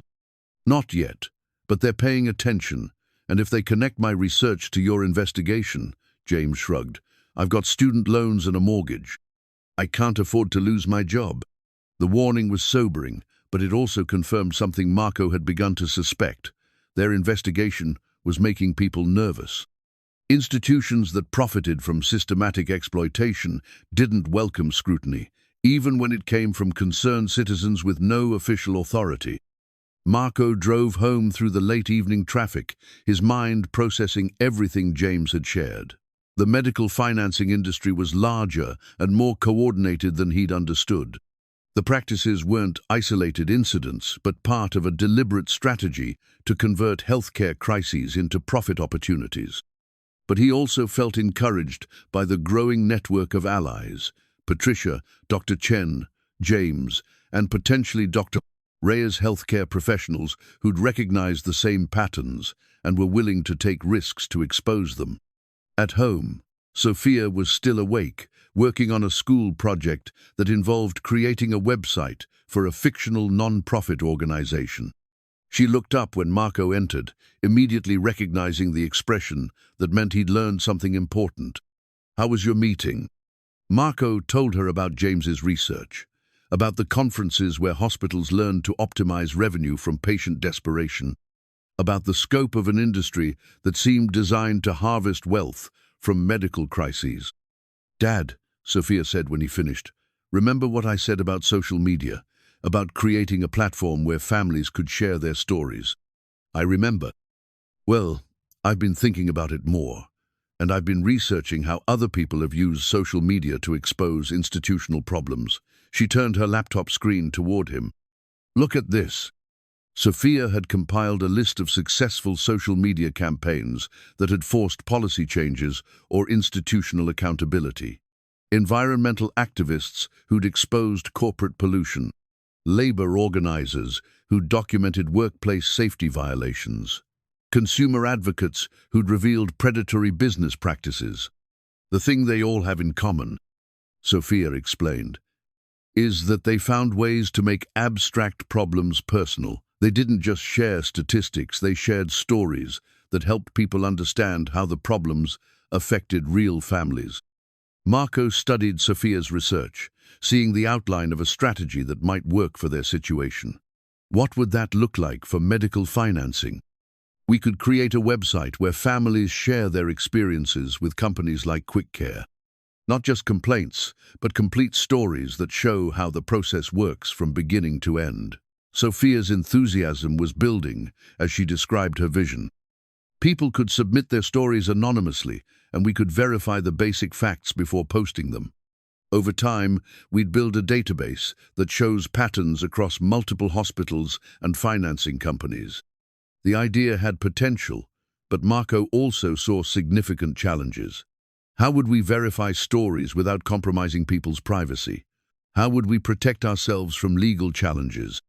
How would we make sure the information was accurate? "Those are good questions, But Dad, here's the thing, we don't have to have all the answers before we start. We just need to start carefully and build credibility over time. Sophia pulled up another website on her laptop. Look at this. It's called Medical Debt Stories, and it's exactly what I'm describing, except it's focused on medical debt in general, not specifically on predatory financing. Marco read through several of the posted stories, recognizing familiar patterns of families trapped between medical necessity and financial destruction. The site had attracted hundreds of submissions and thousands of readers, creating exactly the kind of public awareness that might pressure policy changes. How hard would it be to create something like this? Not hard at all. I could have a basic site running in a couple of days. The harder part would be getting people to submit stories and building enough traffic to make an impact. Marco felt a surge of pride in his daughter's intelligence and determination, mixed with anxiety about the risks they'd be taking. Creating a public platform to expose institutional practices would make them visible targets for institutions with significant resources and legal teams. "Let me talk to Patricia and James about this," he said finally. "If we're going to do something like this, we need to be smart about it." That night, as Marco lay in bed thinking about everything he'd learned, his phone buzzed with a text message from an unknown number. "Stop digging into things that don't concern you. Some problems are bigger than you can handle." Marco stared at the message, feeling a chill that had nothing to do with the October weather. Someone was watching his investigation, and someone wanted him to stop. The threat should have been intimidating. Instead, it confirmed that he was asking the right questions and getting close to information that powerful people wanted to keep hidden. Marco saved the message and forwarded it to Patricia with a note. "I think we're making progress." The threatening text message had come at 2:14 a.m., a timing that suggested either someone working very late hours or someone trying to maximize the psychological impact of an anonymous threat. Marco had screenshot the message and spent the remainder of the night wondering who might be monitoring his investigation and how they'd gotten his personal phone number. The answer came the next afternoon when David Chen, Sophia's uncle and Marco's brother-in-law, called to suggest they meet for coffee. David had married Maria's sister Elena 5 years before Maria's death, and he'd tried to maintain a relationship with Marco and Sophia afterward. But their meetings had become increasingly uncomfortable as David's career in municipal politics flourished while Marco struggled with poverty and grief. David meant well, but he carried the unconscious condescension of someone who believed that financial success was primarily a matter of making smart choices. They met at an upscale cafe in David's neighborhood, the kind of place where a cup of coffee cost more than Marco typically spent on lunch. David was already seated when Marco arrived, checking his phone with the distracted efficiency of someone who managed multiple important responsibilities. "Marco, thanks for meeting me," David said, standing to embrace him with the careful warmth of family obligation. "You look tired. Everything okay?" "Just working a lot of hours," Marco replied, settling into the chair across from David and noting how his brother-in-law's appearance had improved over the years. Better clothes, better haircut, the subtle polish that came with political success. David ordered an expensive espresso drink, while Marco stuck with black coffee, a small but telling indication of their different circumstances. They made polite conversation about Sophia's school performance and David's latest campaign activities before David shifted to what Marco suspected was the real purpose of their meeting. "Elena mentioned that you've been spending time at St. Gabriel's hospital lately," David said casually. "Something about helping a family with medical bills." Marco felt his guard go up immediately. He'd mentioned Carmen's situation to Elena briefly when she'd called to check on Sophia, but he hadn't shared details about his investigation into the hospital's practices. A kid was begging outside the emergency room. His mother needed surgery but couldn't afford it. I helped them figure out financing. "That's generous of you," David said, though his tone suggested he thought it was also foolish. "I hope you were careful about getting involved in other people's financial problems." "Careful? How?" David leaned forward slightly, adopting the confidential manner he used when dispensing political wisdom. "Marco, you're a good man with a big heart, but you don't always think through the consequences of your actions. Getting involved in hospital billing disputes, asking questions about institutional policies, that's the kind of thing that can create problems for people. Marco felt a chill of recognition. What kind of problems? Well, for instance, if someone was asking uncomfortable questions about St. Gabriel's business practices, those questions might eventually reach people who have relationships with the hospital, people who might feel obligated to protect those relationships. The threat was politely delivered, but unmistakable. David was telling him to stop his investigation, and he was doing it on behalf of people with connections to St. Gabriel's Hospital. David, are you the one who sent me that text message last night? David's carefully composed expression flickered with something that might have been embarrassment or regret. I don't know what text message you're referring to. Someone told me to stop digging into things that don't concern me. Someone who knew I was investigating hospital practices. Marco, I think you might be getting paranoid. Who would be monitoring your activities? But David's denial was too quick, too practiced. Marco realized with growing anger that his brother-in-law was not only involved in the threat, but was probably the person who'd provided his phone number to whoever had sent the message. How much do you know about Quick Care Financial? Marco asked directly. David was quiet for a moment, and Marco could see him calculating how much to reveal. I know they provide medical financing services. I know they have partnerships with several hospitals in the city. I know they're a legitimate business that helps people access health care they might not otherwise be able to afford. And I know they trap families in debt cycles that destroy their financial futures. I know they have referral relationships with hospitals that incentivize steering patients away from genuine assistance programs. I know they're part of a systematic exploitation of people in medical crises. David's political mask slipped completely, revealing genuine concern mixed with irritation. Marco, you're talking about things you don't understand. These are complex business relationships that involve millions of dollars and thousands of jobs. I can't just, what? Care about families being exploited, ask questions about practices that hurt vulnerable people. You can't just assume that everything you don't understand is some kind of conspiracy. Sometimes systems are complicated because the problems they're trying to solve are complicated. Marco stared at his brother-in-law, recognizing the language of someone who'd learned to rationalize institutional cruelty as operational necessity. David, whose side are you on here? I'm on your side. I'm trying to protect you from making a mistake that could hurt your family. What kind of mistake? David pulled out his phone and showed Marco a photograph. It was a check made out to David Chen Campaign Fund in the amount of 50, signed by someone named Richard Blackwood. That name mean anything to you? David asked.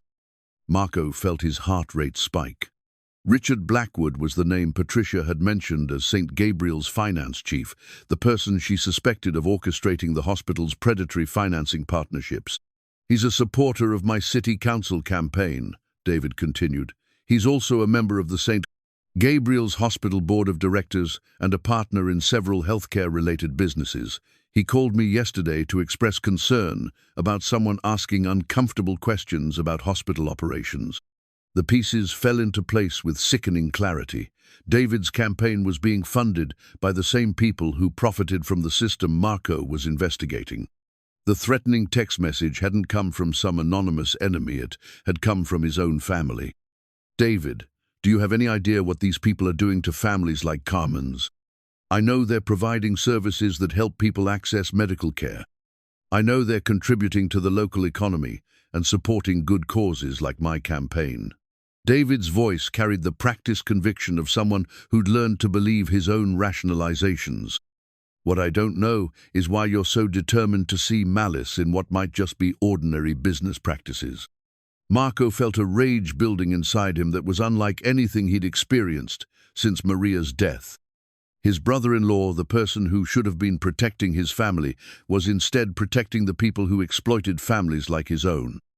Let me ask you something, David.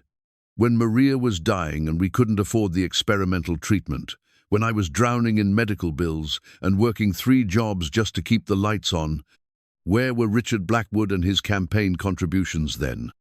David looked genuinely uncomfortable for the first time in their conversation. That's not fair, Marco. You never asked for help, and we didn't know how bad things were. But you know how bad things are for other families now, and you're taking money from the people making them worse. It's not that simple. It's exactly that simple. Marco stood up, unable to remain seated while having this conversation. You're taking money from people who profit from human suffering, and you're asking me to look the other way so their profits don't get disrupted. David reached into his jacket and pulled out an envelope. Marco, I was hoping we wouldn't have to have this conversation, but Mr. Blackwood asked me to give you this. Marco opened the envelope and found a cashier's check for 10-0 made out to him personally. There was also a typed note on St. Gabriel's hospital letterhead. Mr. Villanueva, we understand your concern for families facing medical crises, and we appreciate your compassion for those in need. We would like to support your own family's financial stability with this contribution, which requires no repayment or obligations. We hope this gesture demonstrates our shared commitment to helping families in our community. The bribe was elegant in its simplicity. $10,000 would solve Marco's immediate financial problems, Sophia's insulin costs, the overdue bills, the constant stress of living paycheck to paycheck. All he had to do was stop asking questions that made powerful people uncomfortable. Marco looked at the check, then at David, then back at the check. For a moment, he allowed himself to imagine what that money could mean. Security for Sophia. The ability to focus on his own family instead of other people's problems. A return to the careful survival that had defined his life for the past 3 years. Then he thought about Leo standing barefoot in the rain, about Carmen lying in that emergency room bed, about Patricia's careful documentation of families losing their homes to medical debt. He thought about James's spreadsheets full of broken families and Dr. Chen's frustrated anger at a system that harvested suffering. Marco tore the check in half and handed the pieces back to David. Tell Mr. Blackwood that some things aren't for sale.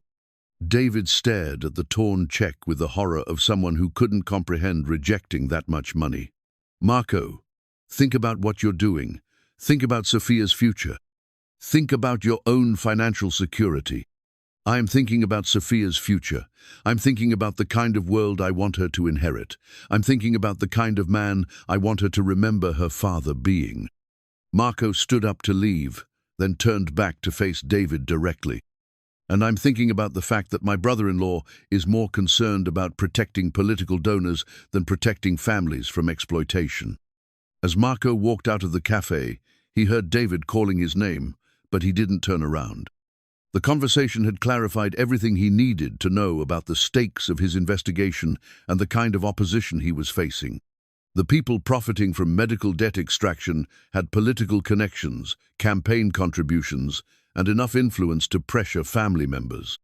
They also had enough to worry about that they were willing to offer substantial bribes to make problems disappear. That evening, Marco called Patricia and told her about the meeting with David, the bribe offer, and the confirmation that Richard Blackwood was orchestrating efforts to stop their investigation. I'm not surprised, Patricia said, but I'm impressed that you turned down the money. Most people in your situation would have taken it. Most people in my situation don't have a daughter who's watching to see what kind of person her father is going to be. Fair enough. So, what's our next move? Marco thought about Sophia's website idea, about James's documentation, about Dr. Chen's recording device. I think it's time to stop being careful and start being effective. How quickly can we document enough cases to make a public presentation? Give me a week, Patricia said. I'll pull together everything I have and coordinate with James to cross-reference his data. But Marco, you need to understand that once we go public, there's no going back. These people have already shown they're willing to use family pressure and financial incentives to stop you. If those don't work, they might try other approaches. I understand. But Patricia, they made a mistake when they tried to bribe me. They showed me that what we're doing matters enough to them that they're willing to pay to stop it. That means we're asking the right questions. And it means they're scared of the answers we might find. After the call ended, Marco sat with Sophia at their kitchen table, explaining everything that had happened with David and the bribe offer. She listened with the serious attention she gave to all important conversations, occasionally asking clarifying questions, but mostly just absorbing the information. "Dad," she said when he finished, "I need to tell you something. I started building that website we talked about. I wanted to have something ready in case you decided to move forward." Sophia turned her laptop screen toward him, showing a clean, professional-looking website with the header "Medical Debt Truth." The design was simple but powerful, with sections for family stories, resource information, and documentation of predatory practices. "I've been working on it every day after school. I know you haven't decided yet whether to go public, but I wanted you to have the option." Marco stared at the website, feeling a surge of pride and terror in equal measure. His 15-year-old daughter had built a platform that could potentially expose institutional corruption and help families avoid predatory exploitation. She'd also created something that would make them both targets for people with significant resources and few scruples. "Sweetheart, are you sure you want to be involved in this? It's going to be dangerous." Sophia's smile reminded him powerfully of Maria. "Dad, I've been involved since the night you came home and told me about Leo. You taught me that when you see someone who needs help, you help them. Even when it's scary, even when it's hard." Marco realized that somewhere in the process of trying to protect his daughter from the world's cruelty, he'd raised someone brave enough to confront it directly. "Okay," he said finally, "let's do this." The St. Gabriel's Hospital board meeting was held in a conference room that seemed designed to intimidate: mahogany table, leather chairs, oil paintings of stern-faced hospital founders who'd probably never imagined their institution would one day harvest wealth from desperate families. Marco sat in the back row of folding chairs, set up for the handful of community members who bothered attending these monthly proceedings. Patricia had provided him with the meeting agenda, which included a seemingly routine item labeled Financial Partnership Updates. Based on her insider knowledge, this would likely include discussion of the Quick Care relationship and possibly other medical financing partnerships. Marco had brought a small digital recorder, legally permissible since these were public meetings, though he kept it concealed to avoid drawing attention. He'd also brought a notebook and had spent the morning reviewing everything he'd learned about St. Gabriel's financial practices. The board members filed in at exactly 7 p.m. a collection of local business leaders, medical professionals, and community figures who carried themselves with the confidence of people accustomed to making decisions that affected thousands of lives. Richard Blackwood entered last, his silver hair and expensive suit marking him as someone with significant authority within the group. The first hour was devoted to routine business budget updates, facility maintenance reports, staffing issues. Marco listened with growing impatience, wondering if the financial partnership discussion would be as mundane as the rest of the agenda.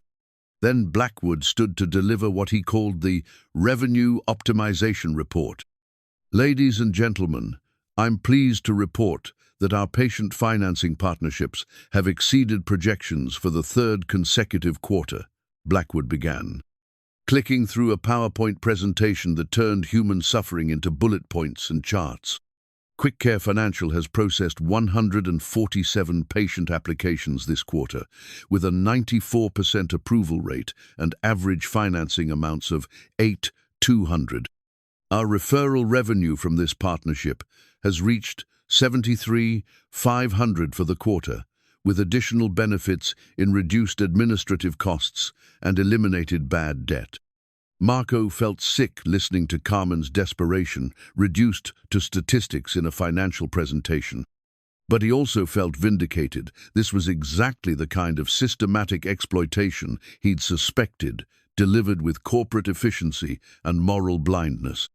More importantly, Blackwood continued, we've expanded our partnerships to include med credit solutions and rapid health financing, diversifying our revenue streams while providing patients with multiple options for accessing care. A board member raised her hand. Richard, what kind of feedback are we getting from patients who use these services?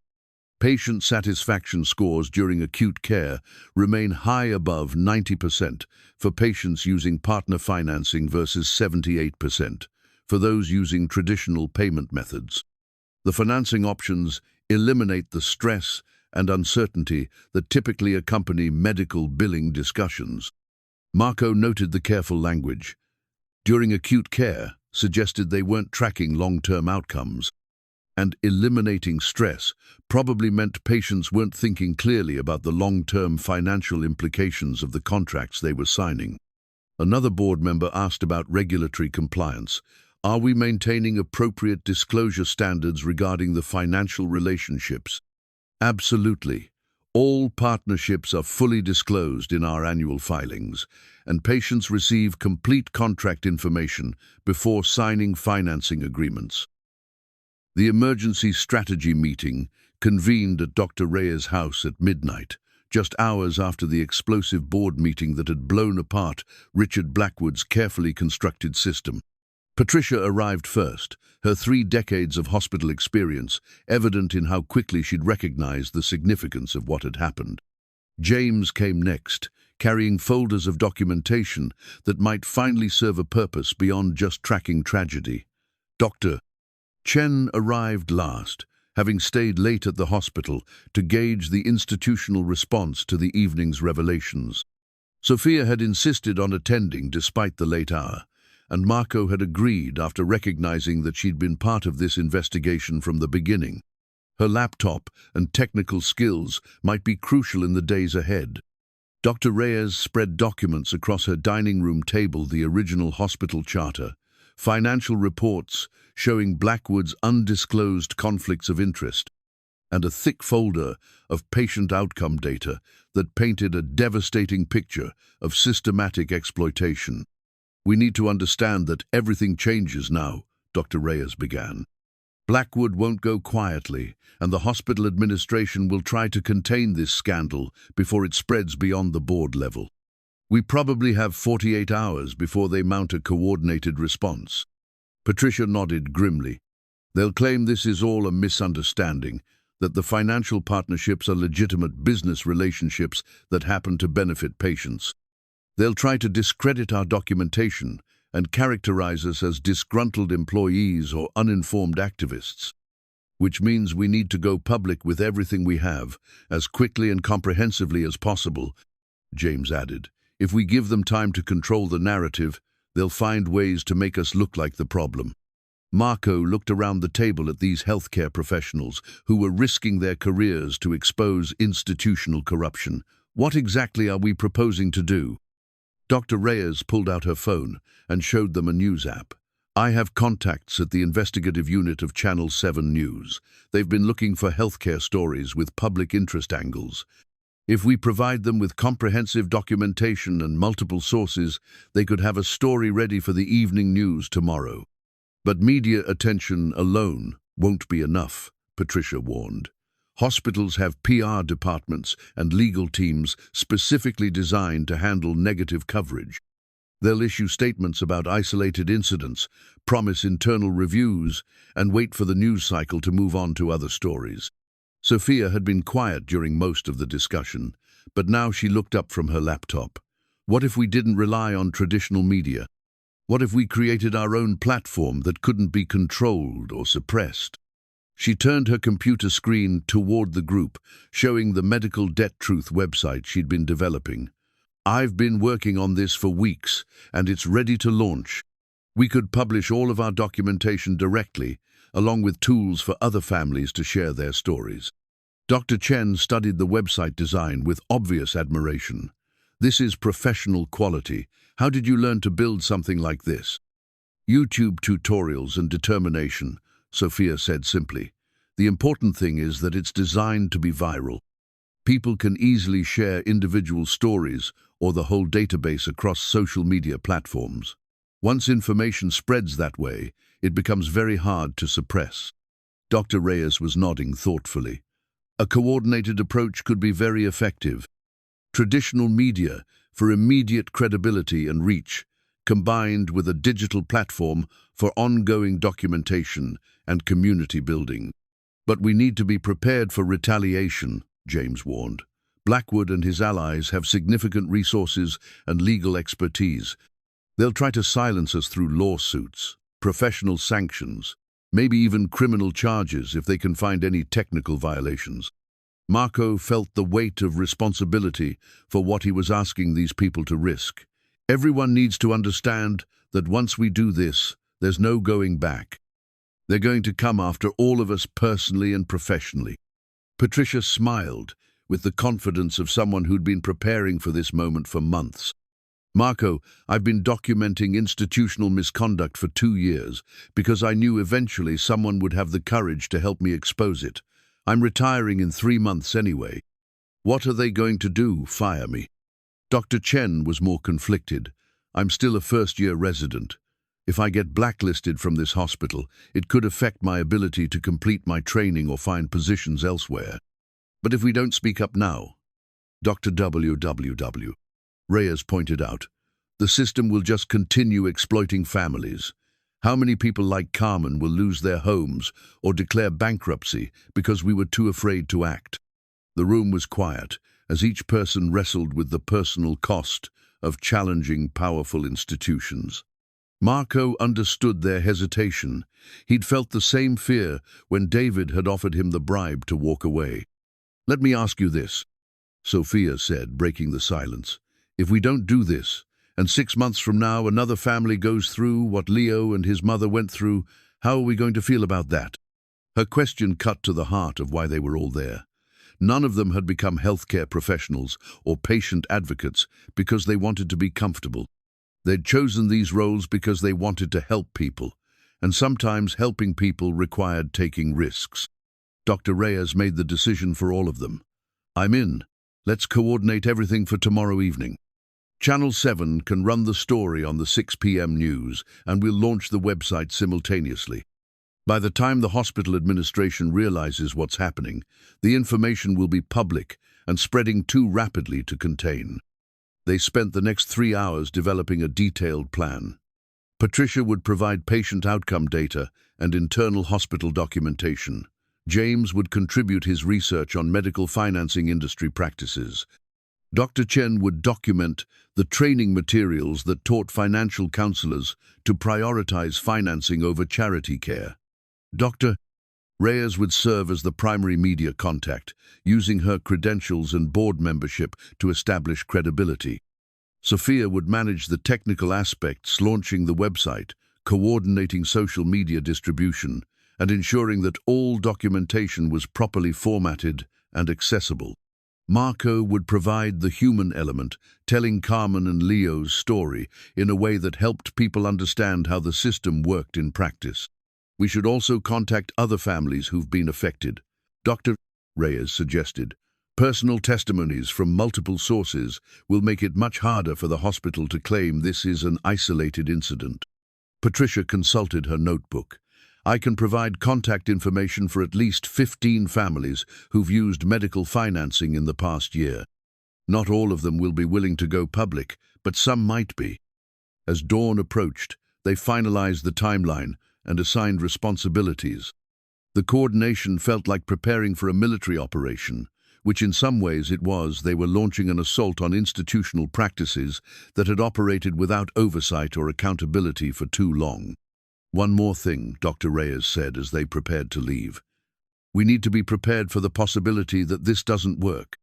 Powerful institutions have a lot of ways to protect themselves, and public attention doesn't always translate into meaningful change. But if we don't try, Marco replied, we know nothing will change, and we'll have to live with knowing we could have done something but chose not to. As they gathered their materials and prepared to leave, Sophia pulled Marco aside. Dad, are you sure about this? Once we publish everything, they're going to know I was involved too. It might affect my college applications or future opportunities. Marco looked at his daughter, 15 years old, but already wiser and braver than most adults he knew. Sweetheart, I'm more proud of who you are right now than I've ever been. But if you want to step back from this... No, I don't want to step back. I just wanted to make sure you knew I understand the risks." Sophia smiled.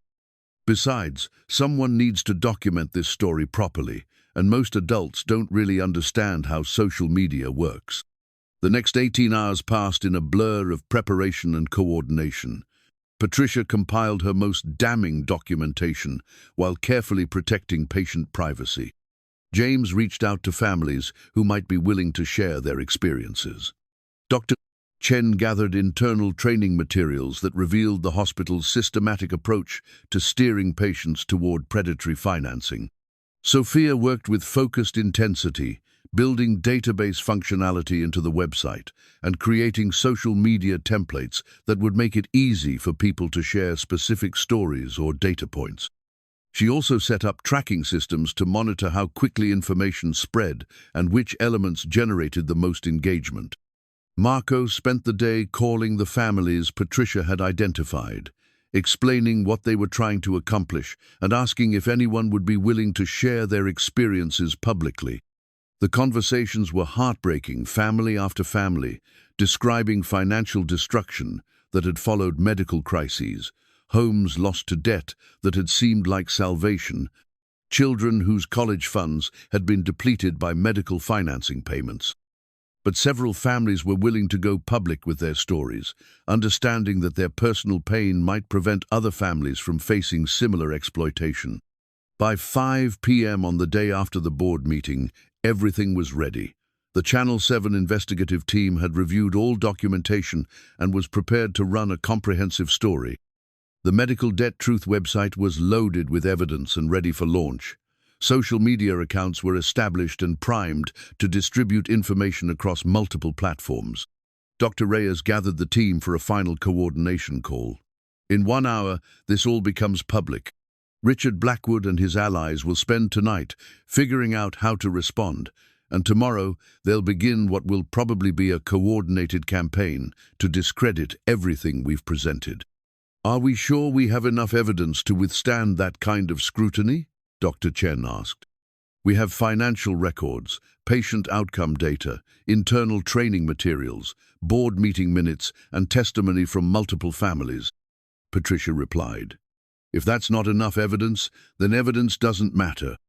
"The beautiful thing about launching online simultaneously," Sophia added, "is that even if they manage to pressure traditional media or file legal challenges, the information will already be distributed across platforms they can't control." Marco felt a mixture of anticipation and terror as he watched the clock approach 6 p.m. In a few minutes, everything they'd worked toward would either succeed in exposing systematic exploitation or fail in a way that destroyed their careers and reputations. But as he thought about Leo standing barefoot in the rain, about Carmen's fear as she'd faced the choice between death and financial destruction, about all the families who'd lost everything to a system designed to profit from their love for each other, Marco knew they were doing the right thing. At 5:58 p.m., Sophia's finger hovered over the button that would launch the website and begin distributing their evidence across social media platforms. "Ready?" she asked. Marco looked around at Patricia, James, Dr. Chen, and Dr. Reyes healthcare professionals who'd chosen courage over comfort, truth over institutional loyalty. "Ready," he said. The battle for medical justice was about to begin. The Channel 7 investigative report began at exactly 2 p.m. with footage of St. Gabriel's Hospital's imposing entrance, its gleaming facade, and carefully manicured grounds, projecting an image of trustworthy medical care. Anchor Jennifer Walsh's voice carried the gravity appropriate for exposing institutional corruption as she introduced what would become the lead story on every local news program for the next week. Tonight, a Channel 7 investigation reveals how a respected local hospital has been systematically steering desperate families toward predatory lending schemes that have cost some patients their homes and financial futures. What started as one father's attempt to help a sick child has uncovered a web of financial relationships that may violate the hospital's founding mission and public trust. Marco watched from Dr. Reyes's living room, surrounded by the team that had made this moment possible. Sophia sat beside him with her laptop open, monitoring social media responses as the Medical Debt Truth website went live simultaneously with the television coverage. The news report was comprehensive and damning. Channel 7 had interviewed 3 families who'd lost their homes to medical debt that started with quick care financing. They'd presented financial records showing the referral fees St. Gabriel's received from directing patients to predatory lenders. Most devastatingly, they'd revealed Richard Blackwood's undisclosed stock ownership in Meridian Investment Group. Patricia appeared on camera as a 30-year hospital veteran, willing to risk her career to expose practices that violated everything she'd believed about medical care. Her credibility was unassailable, her documentation thorough, and her moral authority evident in every word. "These families came to us in crisis, trusting that we would help them," Patricia said, looking directly into the camera. "Instead, we sent them to companies designed to extract their wealth while making them think they were being rescued. That's not healthcare, that's exploitation." Dr. Reyes was interviewed as a board member who'd discovered the corruption from within. Her explanation of how the hospital's financial partnerships worked was clear, damaging, and impossible to dismiss as the opinions of an outsider or disgruntled employee. But the most powerful moment came when Leo appeared on camera beside his mother, Carmen, who'd agreed to share their story publicly despite her fear of retaliation. Leo's small voice carried devastating authenticity as he described standing in the rain outside the hospital, begging for money, while his mother was denied care inside. "I was scared Mama was going to die," Leo said simply. "I didn't understand why the doctors wouldn't help her just because we didn't have money." Carmen, still recovering from her surgery but determined to prevent other families from facing similar exploitation, spoke with quiet dignity about the quick care contract that would saddle her family with debt for years. "They made it sound like they were saving my life," she said, "but now I understand they were also trying to take everything we might ever have." As the news report concluded with a promise of continued investigation, Sophia looked up from her laptop with excitement and amazement. "Dad, the website is exploding. We've had over 10,000 visitors in the past hour, and the traffic is accelerating. People are sharing the documentation faster than I can track." Marco watched the social media feeds flowing across Sophia's screen family after family sharing their own experiences with medical debt, hospital financing, and predatory lending practices. The personal stories were heartbreaking but also powerful, creating a narrative that hospital PR departments couldn't control or suppress. "Look at this," Sophia said, pointing to a trending hashtag. "Medical Debt Truth is already being used by hundreds of people, and we're getting submissions for new stories faster than we can process them." Patricia's phone began ringing almost immediately after the broadcast ended. "That's probably Channel 7 wanting follow-up information," she said. "They mentioned this is part 1 of a multi-part investigation." But when Patricia answered, her expression changed to concern. "It's my supervisor at the hospital. They want to see me first thing tomorrow morning." Dr. Chen's phone rang next, then Dr. Reyes's. The hospital administration was clearly working late to coordinate their response to what they undoubtedly viewed as a coordinated attack on their reputation and financial interests. "This is exactly what we expected," Reyes said after ending her call. "They're going to try to isolate us individually, pressure us to recant our statements, and claim this is all a misunderstanding created by disgruntled employees." Marco's phone buzzed with a text from David. "What have you done? Mr. Blackwood is furious and talking about lawsuits. You need to fix this immediately." The irony wasn't lost on Marco that his brother-in-law was more concerned about protecting political donors than addressing the exploitation of vulnerable families. But David's message also confirmed that their strategy was working. They'd created enough public pressure that powerful people were scrambling to respond. "Dr. Reyes," Marco said, "what should we expect from the hospital administration over the next few days?"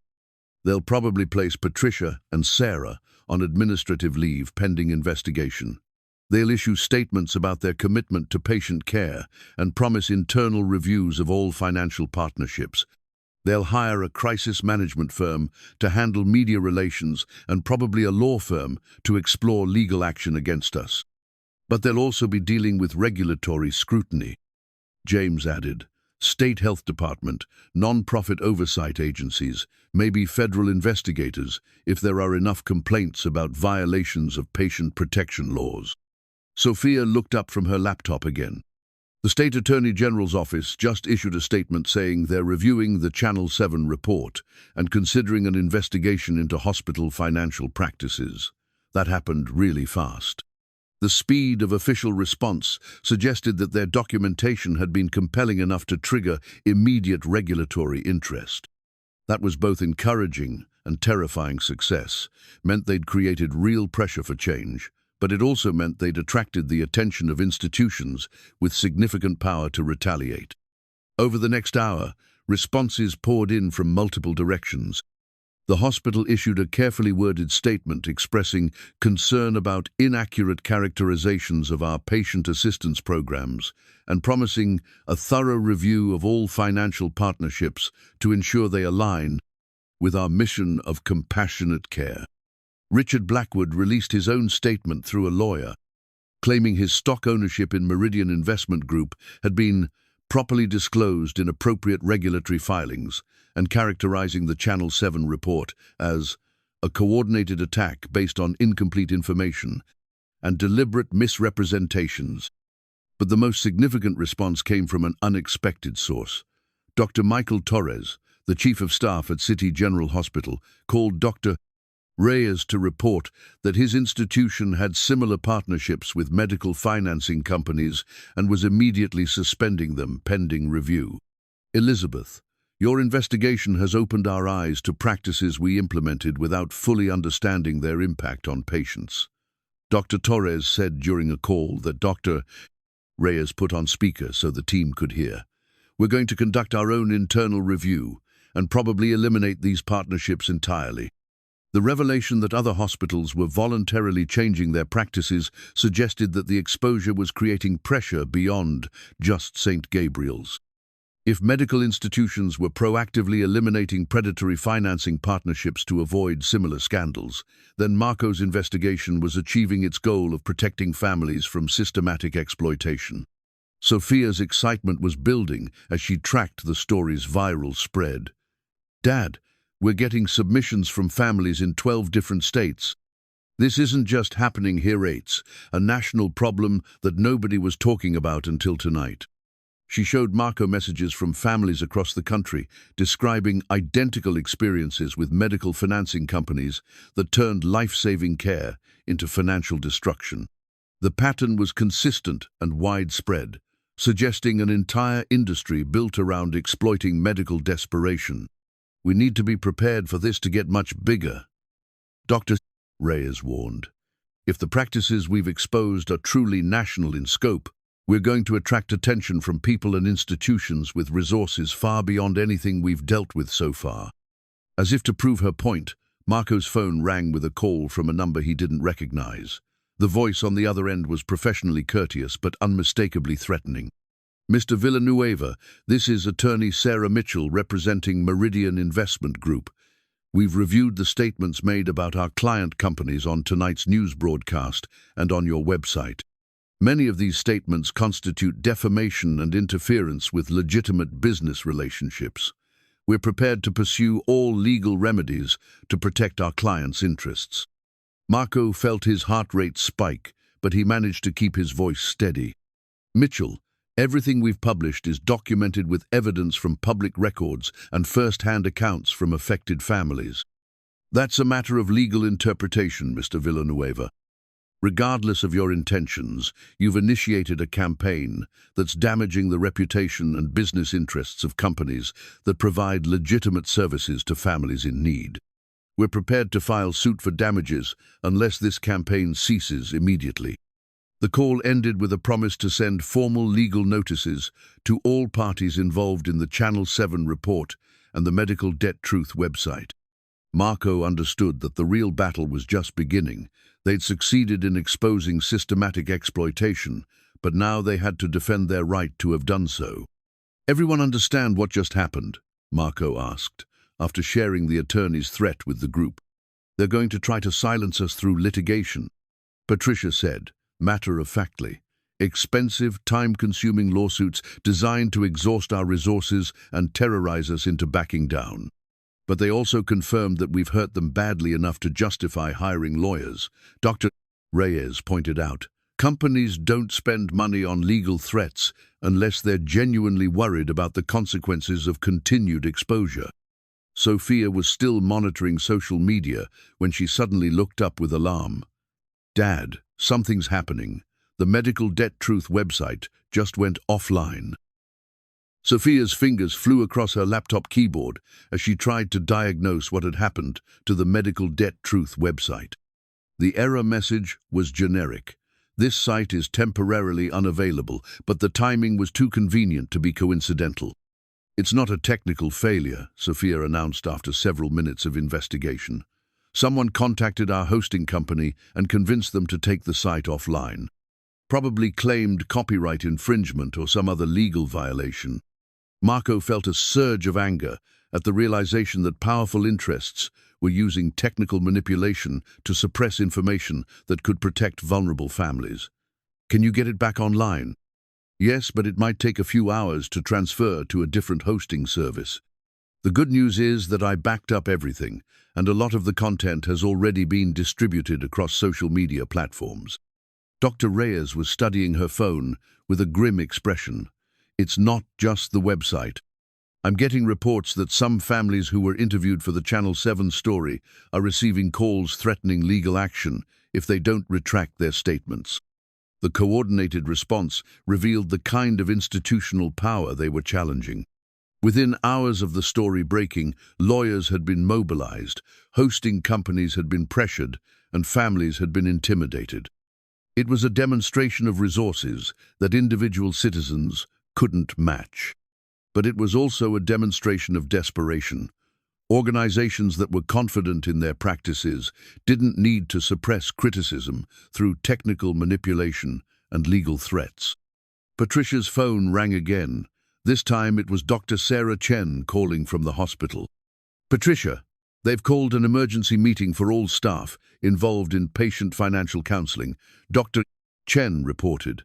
"Administration is telling people that the Channel 7 story was based on misleading information provided by disgruntled employees who violated patient confidentiality." "Are they placing anyone on administrative leave?" "Not yet, but they're requiring everyone to sign new confidentiality agreements that specifically prohibit discussing hospital financial practices with outside parties." "It feels like they're trying to prevent more people from coming forward." Marco understood the hospital's strategy. By claiming that their investigation had violated patient confidentiality, they could justify silencing staff members while positioning themselves as protectors of privacy rather than suppressors of whistleblowing. "Dr. Chen," Marco said, taking the phone from Patricia, "how are staff members responding to the administration's claims?" "Mixed reactions. Some people are scared about job security and willing to believe this is all a misunderstanding.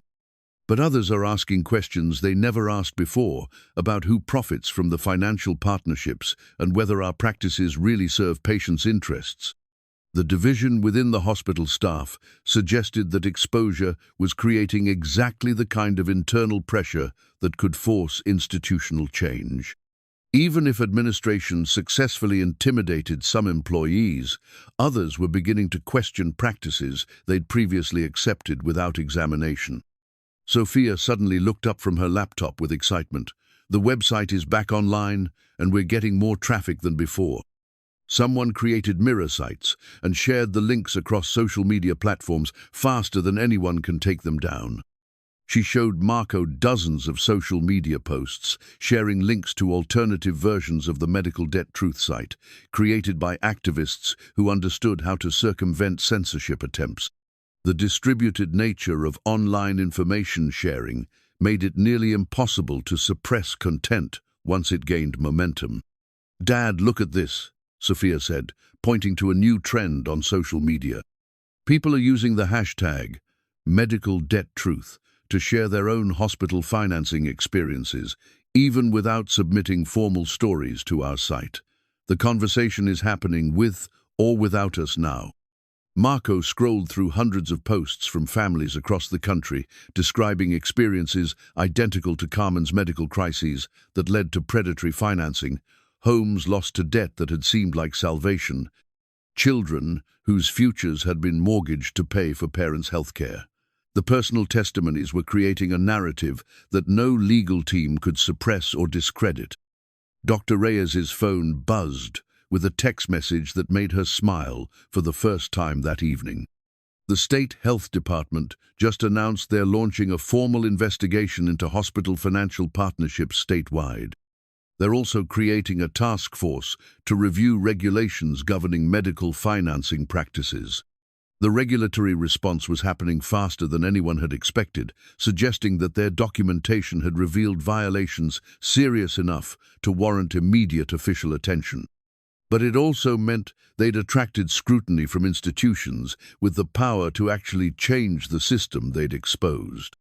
James arrived at Dr. Reyes's house just after 8 p.m., carrying a folder of documents and wearing the expression of someone who'd had a very interesting day at work. "I've been documenting responses to the Channel 7 story from within the hospital social services department," he announced. "Some of what I've learned is encouraging, but some of it is terrifying." He spread new documents across the dining room, table emails, meeting minutes, and internal memos that revealed how hospital administration was responding to the crisis. The encouraging part is that several department heads are questioning financial partnerships they'd previously approved without understanding their impact on patients. The infectious disease department wants to know if medical financing stress is affecting treatment compliance. Pediatrics is concerned about how family financial crises affect children's health outcomes. "Doctor," Chen nodded. "I'm hearing similar conversations among residents and attending physicians. People are starting to ask questions about whether our practices align with medical ethics and professional standards." "But here's the terrifying part," James continued, opening to a different section of his folder. "Administration has hired Blackstone Crisis Management, the same firm that represented tobacco companies during litigation in the 1990s. They're not just trying to manage this story, they're preparing for a comprehensive campaign to discredit everyone involved in exposing these practices." He showed them a memo outlining Blackstone's recommended strategy, characterized the investigation as a coordinated attack by disgruntled employees and outside agitators, emphasized the legitimate services provided by medical financing companies, and positioned St. Gabriel's as a victim of unfair criticism based on misrepresented information. They're also recommending legal action against individual staff members for violations of confidentiality policies, breach of employment contracts, and damage to institutional reputation, James added.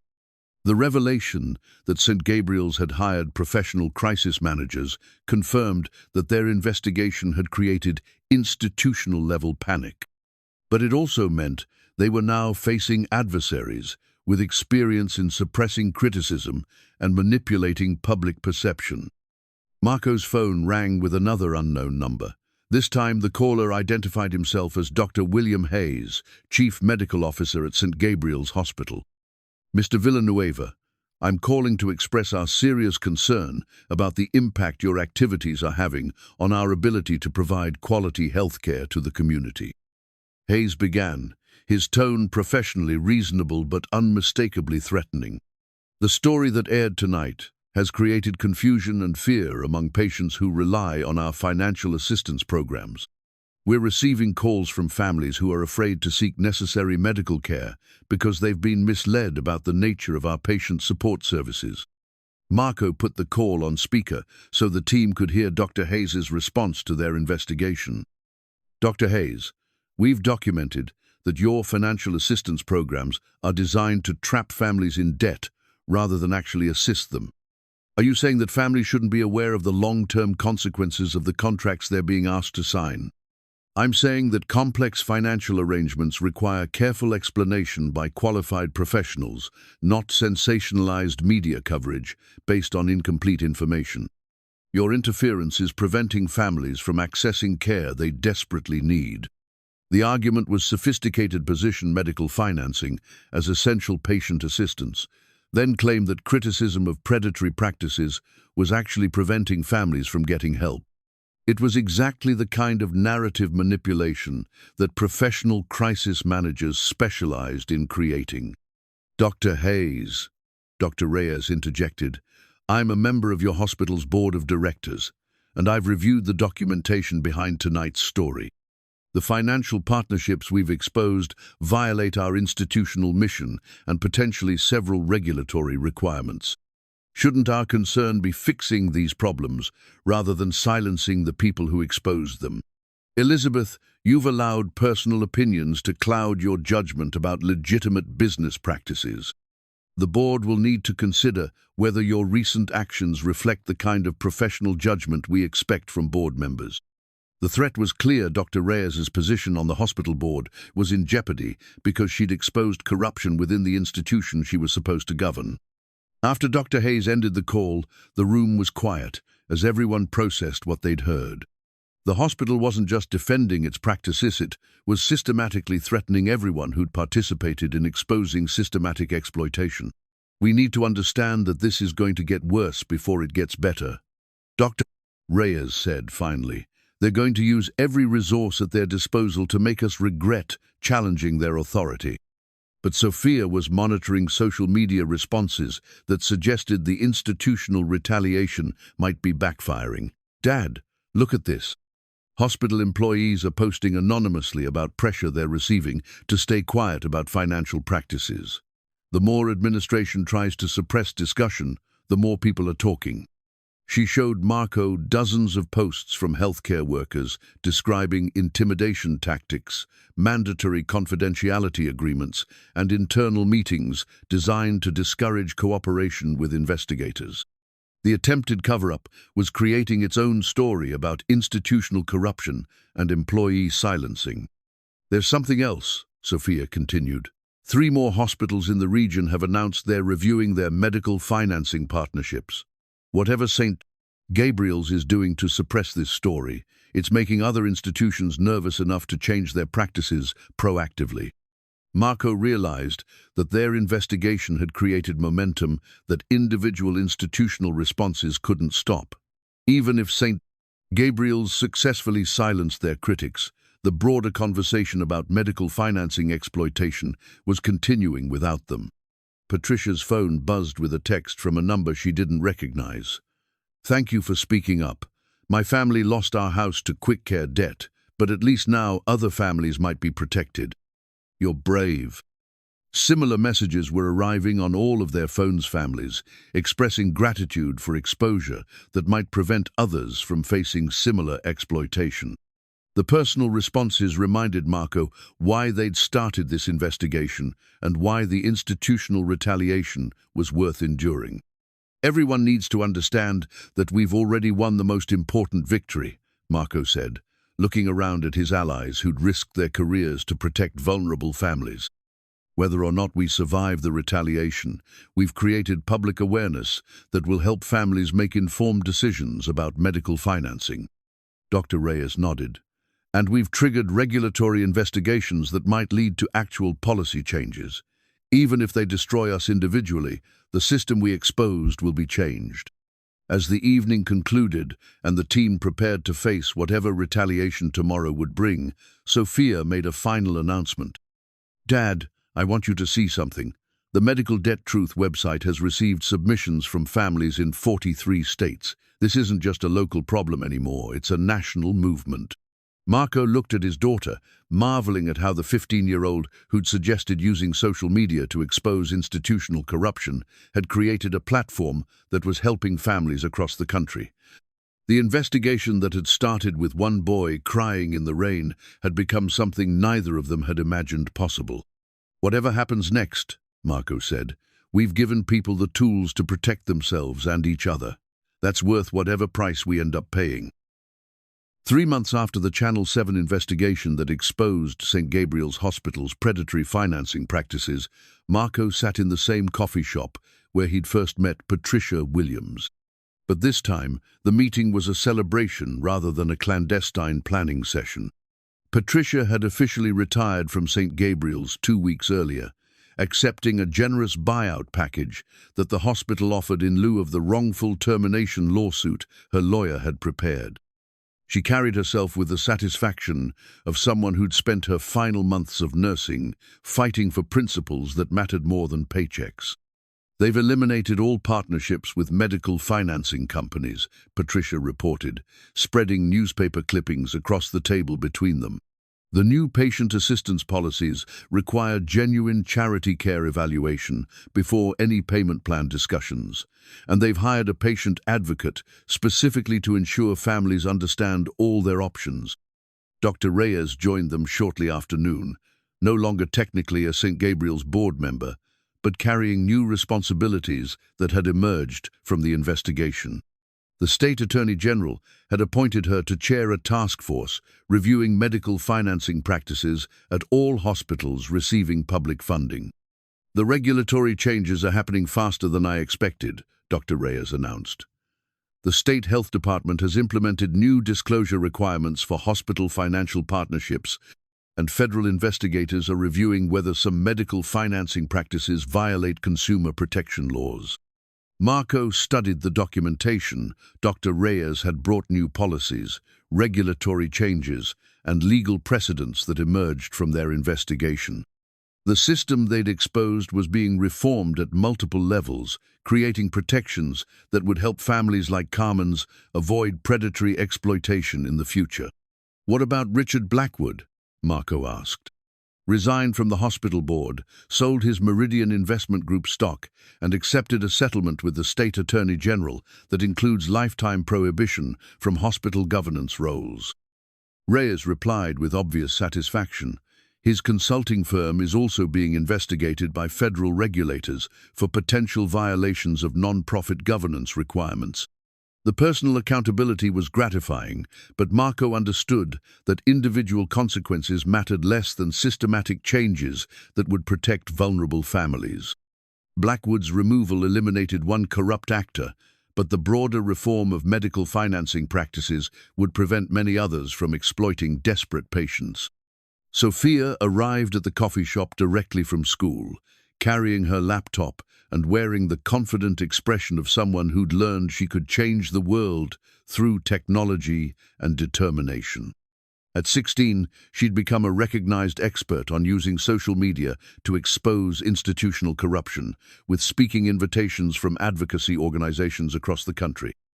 "Dad, you need to see the latest numbers," Sophia announced, opening her laptop to show traffic statistics for the Medical Debt Truth website. "We've documented over 3,000 family experiences with predatory medical financing, and the database has been used as evidence in 17 different legal cases." The platform Sophia had created in her bedroom had become a national resource for families, attorneys, and investigators working to expose and eliminate medical debt exploitation. Universities were studying the data to understand patterns of institutional predatory practices, and policymakers were using family testimonies to craft legislation protecting healthcare consumers. More importantly, Sophia continued, 47 hospitals across 12 states have eliminated medical financing partnerships after families shared their experiences on our platform. We're actually preventing the kind of exploitation that Carmen's family faced. Dr. Chen joined them a few minutes later, now completing her residency at City General Hospital after St. Gabriel's had made her continued training there impossible. But the retaliation that was supposed to destroy her career had instead created opportunities with institutions that valued ethical healthcare advocacy. "I wanted to give you an update on Carmen and Leo," Dr. Chen announced. "Carmen finished her recovery ahead of schedule, and she's been hired as a patient advocate at City General. Leo is doing well in school and has become something of a celebrity among his classmates for being featured on television." The personal outcomes were as important to Marco as the systematic changes their investigation had achieved.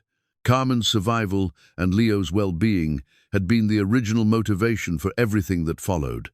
"What about the quick care debt?" Marco asked. having worried for months about the financial burden he'd inadvertently helped create when he'd arranged Carmen's financing. "That's the best news," Dr. Chen smiled.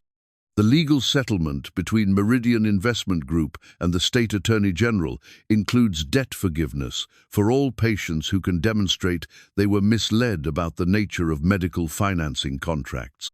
Carmen's debt has been completely eliminated." Marco felt a weight lift from his shoulders that he hadn't realized he'd been carrying. The decision to help Leo and Carmen had led to systematic reforms that protected thousands of families, but it had also burdened them with debt that could have destroyed their future. Learning that Carmen was free from financial exploitation felt like the final piece of justice their investigation had achieved. James Martinez arrived last, carrying news about his own career transition and the broader impact of their investigation on social services advocacy. "I've accepted a position with the State Health Department, specifically working on implementation of the new medical financing oversight requirements," James announced. "Essentially, they're paying me to do the same work I was doing secretly at St. Gabriel's, but now with official authority and resources." The transition from underground documentation to official oversight represented exactly the kind of systematic change they'd hoped to achieve. Instead of individual advocates working alone to expose institutional problems, the state was creating official mechanisms to prevent predatory practices before they could harm vulnerable families. "James, have you tracked any broader changes in the medical financing industry?" Dr. Reyes asked. "Quick Care Financial has eliminated operations in 6 states where regulatory scrutiny made their business model unsustainable," James replied. 2 other major medical financing companies have modified their practices to comply with new transparency requirements. The industry is still profitable, but it's much harder for them to hide predatory terms behind misleading marketing. As their informal celebration continued, Marco reflected on everything that had changed since that rainy night when he'd first seen Leo begging outside St. Gabriel's Hospital. The investigation that had started as one man's attempt to help one family had grown into a movement that was protecting thousands of families from systematic exploitation. But the most meaningful changes were personal. Sophia had discovered her ability to use technology for social justice and was already planning college studies in digital activism and healthcare policy. Carmen had transformed her experience as a victim of medical exploitation into a career helping other families navigate hospital bureaucracy. Leo was excelling in school and had gained confidence from knowing his story, had helped other children avoid similar desperation. Even Marco's own life had been transformed. The publicity from their investigation had led to job offers from patient advocacy organizations and consumer protection agencies. He'd accepted a position with a non-profit that helped families understand medical billing and financing options, finally finding work that used his personal experience with healthcare injustice to help others avoid similar exploitation. "I have one more piece of news," Patricia announced as their gathering began to wind down. Gabriel's Hospital has formally apologized to families who were harmed by their former financial partnerships and has established a fund to provide assistance for families still dealing with medical debt from those arrangements. The institutional acknowledgement of wrongdoing was important, both practically and symbolically. It represented recognition that patients' trust had been violated and that institutional policies had prioritized profit over the healthcare mission that was supposed to guide hospital operations. "Patricia," Marco said, "when you first agreed to help me investigate St. Gabriel's practices, did you imagine it would lead to all this?" "Honestly, no. I thought we might be able to help a few families understand their options better. I never imagined we'd trigger changes at the state and federal level." Patricia smiled, with the satisfaction of someone who'd spent her career fighting for patients and had finally won a decisive victory. "But I'm glad we tried, even when we didn't know what we were capable of accomplishing." As the group prepared to leave, Sophia made a final announcement that captured the ongoing nature of their work. "Dad, the Medical Debt Truth website is expanding to include other forms of healthcare, exploitation surprise, billing, prescription drug pricing, insurance claim denials. The platform we built to expose medical financing problems is becoming a general resource for healthcare consumer protection. Marco understood that their investigation had created tools and networks that would continue protecting families long after their specific battle with St. Gabriel's Hospital had concluded. The systematic changes they'd achieved were important, but the ongoing advocacy they'd enabled might be even more significant. Walking back to his car after saying goodbye to the people who'd become his closest allies, Marco felt the complex satisfaction that comes from having fought for something important and won. The personal costs had been real: the stress, the legal threats, the family tensions that still hadn't fully healed with David. But the systematic changes they'd achieved would protect countless families from the exploitation that had nearly destroyed Carmen and Leo. That evening, as Marco and Sophia prepared dinner together, she asked him a question that captured everything their investigation had accomplished. "Dad, do you think what we did actually mattered? I mean, in the long run, do you think families are really going to be safer because of what we exposed?" Marco thought about the regulatory changes, the hospital policy reforms, the legal precedents, and the public awareness their investigation had created.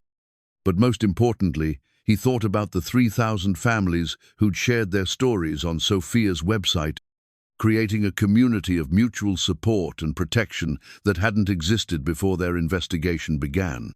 "Sweetheart, I think we proved that individual people can challenge institutional power when they're willing to work together and tell the truth persistently. That's a lesson that will protect families in ways we can't even imagine yet." Sophia smiled with the confidence of someone who'd learned she could change the world and was already planning her next campaign for justice. Outside their apartment window, the city continued its evening routine: people heading home from work, families gathering for dinner. The ordinary life of a community that was now slightly more protected from medical exploitation because a 15-year-old girl and her father had decided that some injustices were too important to ignore. In the distance, the lights of St. Gabriel's Hospital glowed against the darkening sky, but the institution they illuminated was fundamentally different from the one that had tried to profit from Carmen's desperation. New policies protected patients, new oversight prevented exploitation, and new leadership understood that healthcare was a service to community rather than an opportunity for wealth extraction. Marco realized that this was what victory looked like: not a dramatic moment of triumph, but the quiet satisfaction of knowing that systematic problems had been identified, exposed, and reformed. Families facing medical crises would still struggle with fear and uncertainty, but they would no longer face exploitation disguised as assistance. The boy who'd stood barefoot in the rain, begging for his mother's life, had sparked changes that would protect thousands of other children from facing similar desperation. Sometimes, Marco understood, individual acts of compassion could ripple outward in ways that transformed entire systems. That was worth every risk they'd taken and every price they'd paid.